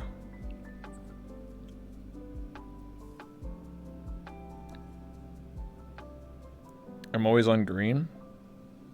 Anyway, do you guys have any questions, anything you want to bring up, topics for Sean or I? If you do, I'll read them out. We'll talk about it. just like your last sort of chance to do so. Also, while we're waiting here, I might as well do some some sellout things. Hey man, you want to follow the stream if you're watching right now and you haven't already followed the stream? Hey, follow the stream, man. I'm almost at 25,000 followers. This is my sellout bit, you know. Some people hate it, some people love it. But hey, you know, you got that Twitch Prime Gaming sub, want to support your local interviewer, VTuber type of person. Hey, use your Twitch Prime. It's September, 20% off. Dab on the haters. If you want to use it, that's great. Get a hype train, that'd be great. Go on the front page of Twitch. If not, that's cool. You know. And thank you to everybody that subscribed and everything like that. Normally, like during an interview, I can't really thank subs or follows, so I kind of ignore them until the very end. So this gives me an opportunity to say thank you to everybody for following. Thank you everybody for subscribing. I really appreciate it. It supports me. And also tomorrow, I might as well mention this, but this world is going to start getting updated. Now, you probably won't see it for a while, but this world is actually going to be a lot more customized. The camera system is going to be more dynamic. We're going to have fashion shows in VR chat. We're going to have improv nights, stuff like that. So if you're interested in what I do, I'm going to basically expand when I'm doing not just interviews, but actual like weekly improv shows, content shows, you name it, I'm going to be doing it. I'm really going to try and push VR chat not just to be, yo, hey, what's up, guys? I'm with my chat, bro. You know, I'm trying to basically show like weekly scheduled content. So if you're interested in something like that, stay tuned. Hit the follow button. And if you have an extra couple $2, it pays towards it. I'm not joking. Every time I get a subscription, it really pays for the world when I get updates and get Udon scripting and stuff. So, yeah. Good job, Rebel. Thank you. Had people join on me, get on to me about never playing VR chat, but they're always orange, such invite only. Like, I'm not gonna lie here, I am on invite worlds, I'm on orange, but it's because I want to talk to a specific person. I don't want to have 30 people surrounding me playing 20 questions and then have like 3 streamers there like, oh shit, Rebel, I never see that guy. Yo, let's stream him, dude. Oh, nice model, dude. Look at those tits, bro. Ooh, look at that. You know, like, I've had that happen to me multiple times. So that's why when I'm on orange, I just want to talk to specific people that I want to hang out with and talk to and get to know them, not have like sometimes I'll you know, maybe once a week I'll do my hangout thing on Saturdays where I go on green and you can hang out with me. You know? Do people really do that? Yes. Yes, I don't lie. It literally happened. I played this game almost 7,000 hours, 3.5 years, almost 4 years. That's happened to me. I remember streaming when I first got my bunny suit, which I don't use anymore. But when I first got it in February of 2020, I think, or somewhere around there, I was on green and some people joined off of me, and I was just talking. I made no effort to talk about like, you know, my character's curviness or tits or whatever, but people joined me and then they started taking out their stream cameras or like their cameras, and all you hear is like click, click, click, click, and they're just literally taking pictures of my ass. And then they posted it to their Twitter and like, look at Rebel's ass, dude. And I was freaking out because I was like, dude, you didn't ask for my permission. Secondly, like, I can get in trouble for that on Twitch or on VR chat. So I was like, fucking hell, dude. No one does that. They did to me. I'm not lying. It literally happened to me on stream. Now, obviously, those VODs are like 2 years old, but, you know, I don't lie. So it happened. Well, that sounded intense, whatever that was. I heard a lot of loud talking. Oh, sorry. It was because you didn't mute, so I had to, like, lower your volume, basically. Oh. Sorry. No worries. For some reason, when I put my headset down, like the volume get like super echoey.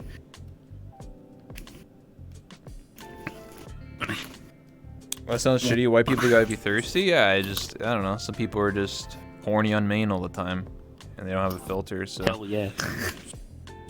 Then your friends just suck. Well, yeah, that's why I deleted some of them. Dab. But you know, it's in the moment, right? Like I can't perceive what someone's gonna do. Right? Like, I think they're going to be fine, and then they just join and immediately go horny on main, and then I just delete them, and then they cry about it on Twitter and be like, I have no friends! And I'm like, well, maybe you shouldn't be trying to fucking, you know... Fell over. Do some weird shit. Oh, he fell over, yeah. You should show him falling over. What are you doing? You missed it. You fell over. Look at him. That's good. Don't worry. Hey, go back on me. Go back on me. It's all right. Oh. Go back on me now. He's fixing himself.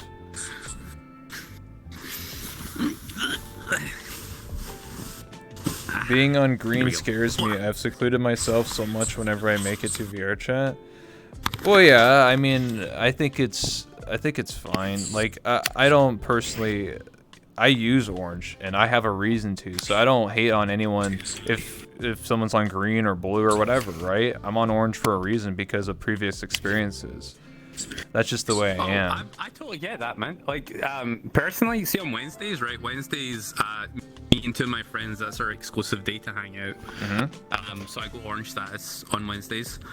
And I don't want people joining because we like sit in a Discord call and Yeah. oh shit, and we run around and we just jump all around public lobbies, and I don't want it to be awkward for people who are joining us because like it's like a public private session, you know.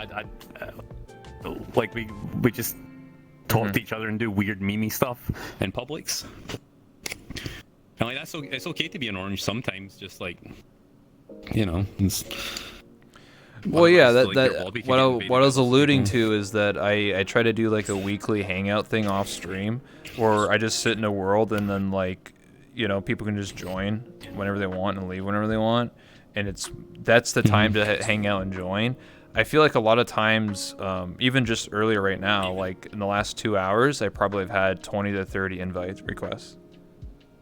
Oh, really? But Wow. but they don't Crazy. request off of me when I'm not streaming. So you see, there's a mentality there. It's like, oh, Rebel's streaming and Sean's here and he has a lot of viewers. I want to suddenly get in on this. It's like, where were you last week, bro? Where were you when I was doing my thing on Saturday? Where were you then? Where were you 3 hours ago before this show? Why are you only coming on when I'm streaming? What's up with that, huh? That's kind of weird. Yeah. I actually have a weird problem that I've got two friends and they're on my stream and people keep trying to get to them. So like they'll try and like the one of the initial conversations I'll get sometimes is like, yo, I love your YouTube channel, right? And then like 5 minutes later is like, how do I talk to your two sexy friends? And I'm like, oh, okay. Whoa, what the fuck? Hey, I want to talk to your sexy friends. Come on, Sean, hook me up. Yeah. Okay, like give me your number. No, but like That'll happen like more frequently than I'd like to admit. And then sometimes people will try and add my friends to get to me in the lobby, and I'm like, why are you even trying to do that? Like, I'm literally in public lobbies and Friends Plus lobbies all the time unless I'm busy recording stuff. Like, it's very rare when I'm in private. It's either like something like this or it's like for a YouTube video. And if I'm doing a YouTube video, that can take like all day, so I just like, you know, just isolate myself until I'm done. I gotcha. Oh yeah, Mist. Yeah. Mist was there with one of those times. Like, there was a guy I used to have added, who used to watch me, and he went like, it was so creepy how he asked it. He was like, "Hey, you know how those two friends of yours like are on your stream? Like, how do I get in contact with them? Like, will they be on soon? Like, can I add them? Like, can you put me in contact with them? It's like, oh, they really do something for me." And I'm like, bro, no. Like, I unfriended him like instantly. I was like, no fucking way. Jesus. Konami shop.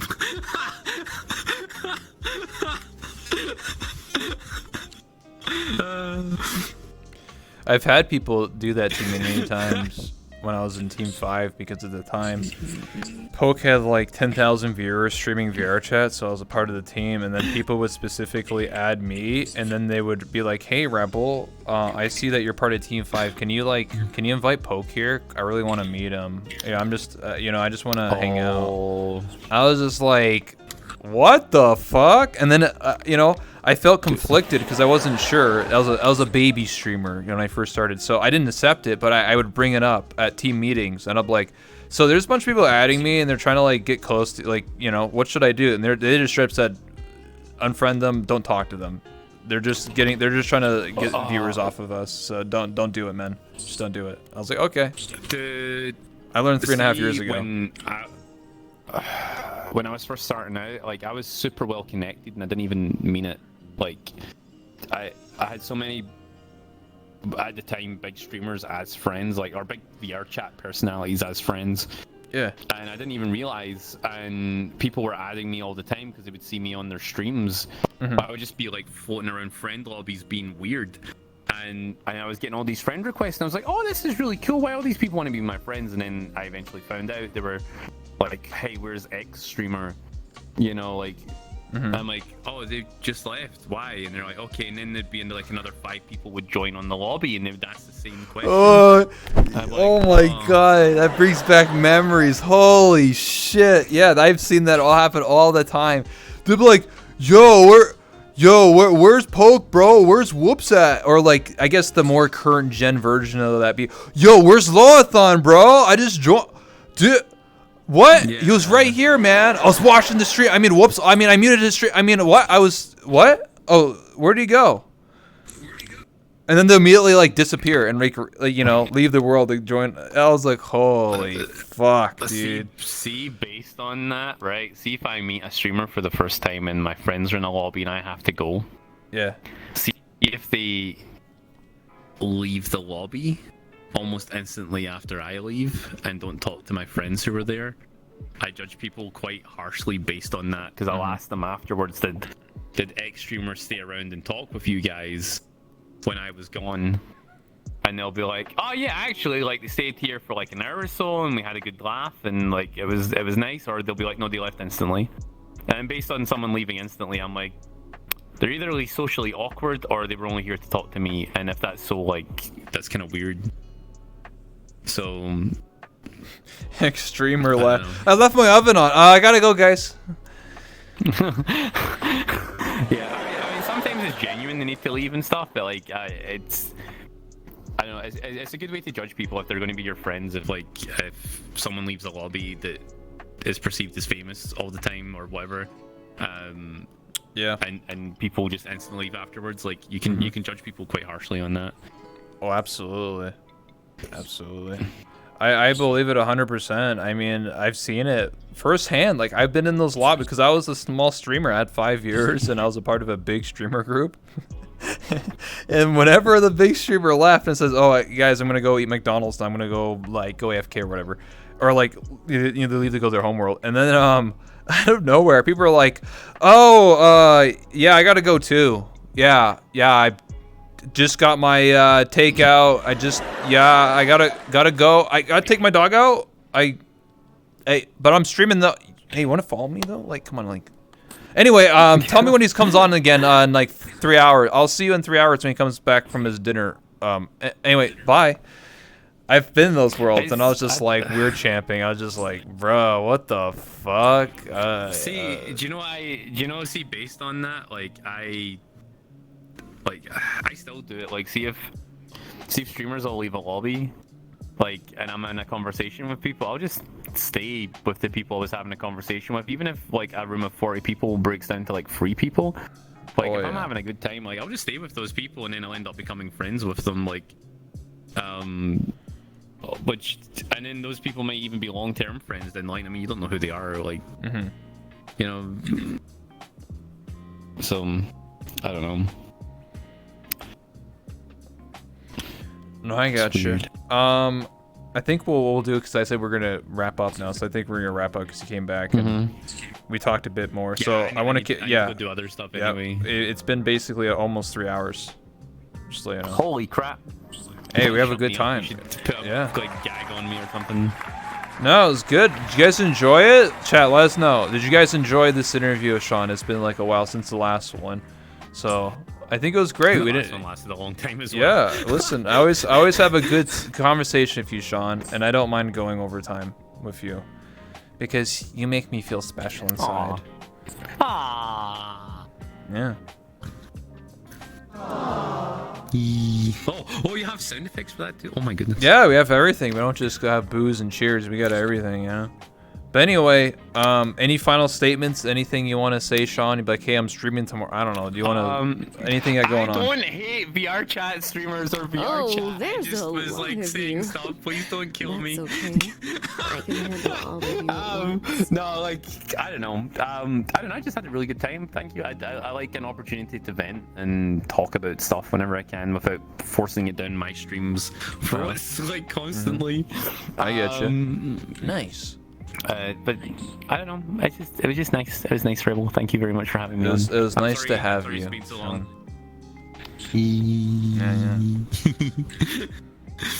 Well, anyway, I'll wrap it up here. So again, my name's That One Rebel here, back again with another interview. This time with Sean. This is the 261 interview I've done. So I've done them for over 2 years now. Hope you guys enjoyed it. If you haven't already, hit that follow button.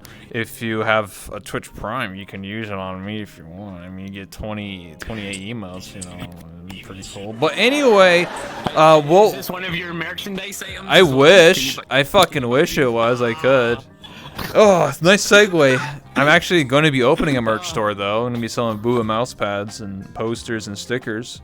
Oh, really? Yeah. Whoa. You can have this plot armor to rest your wrist on very soon.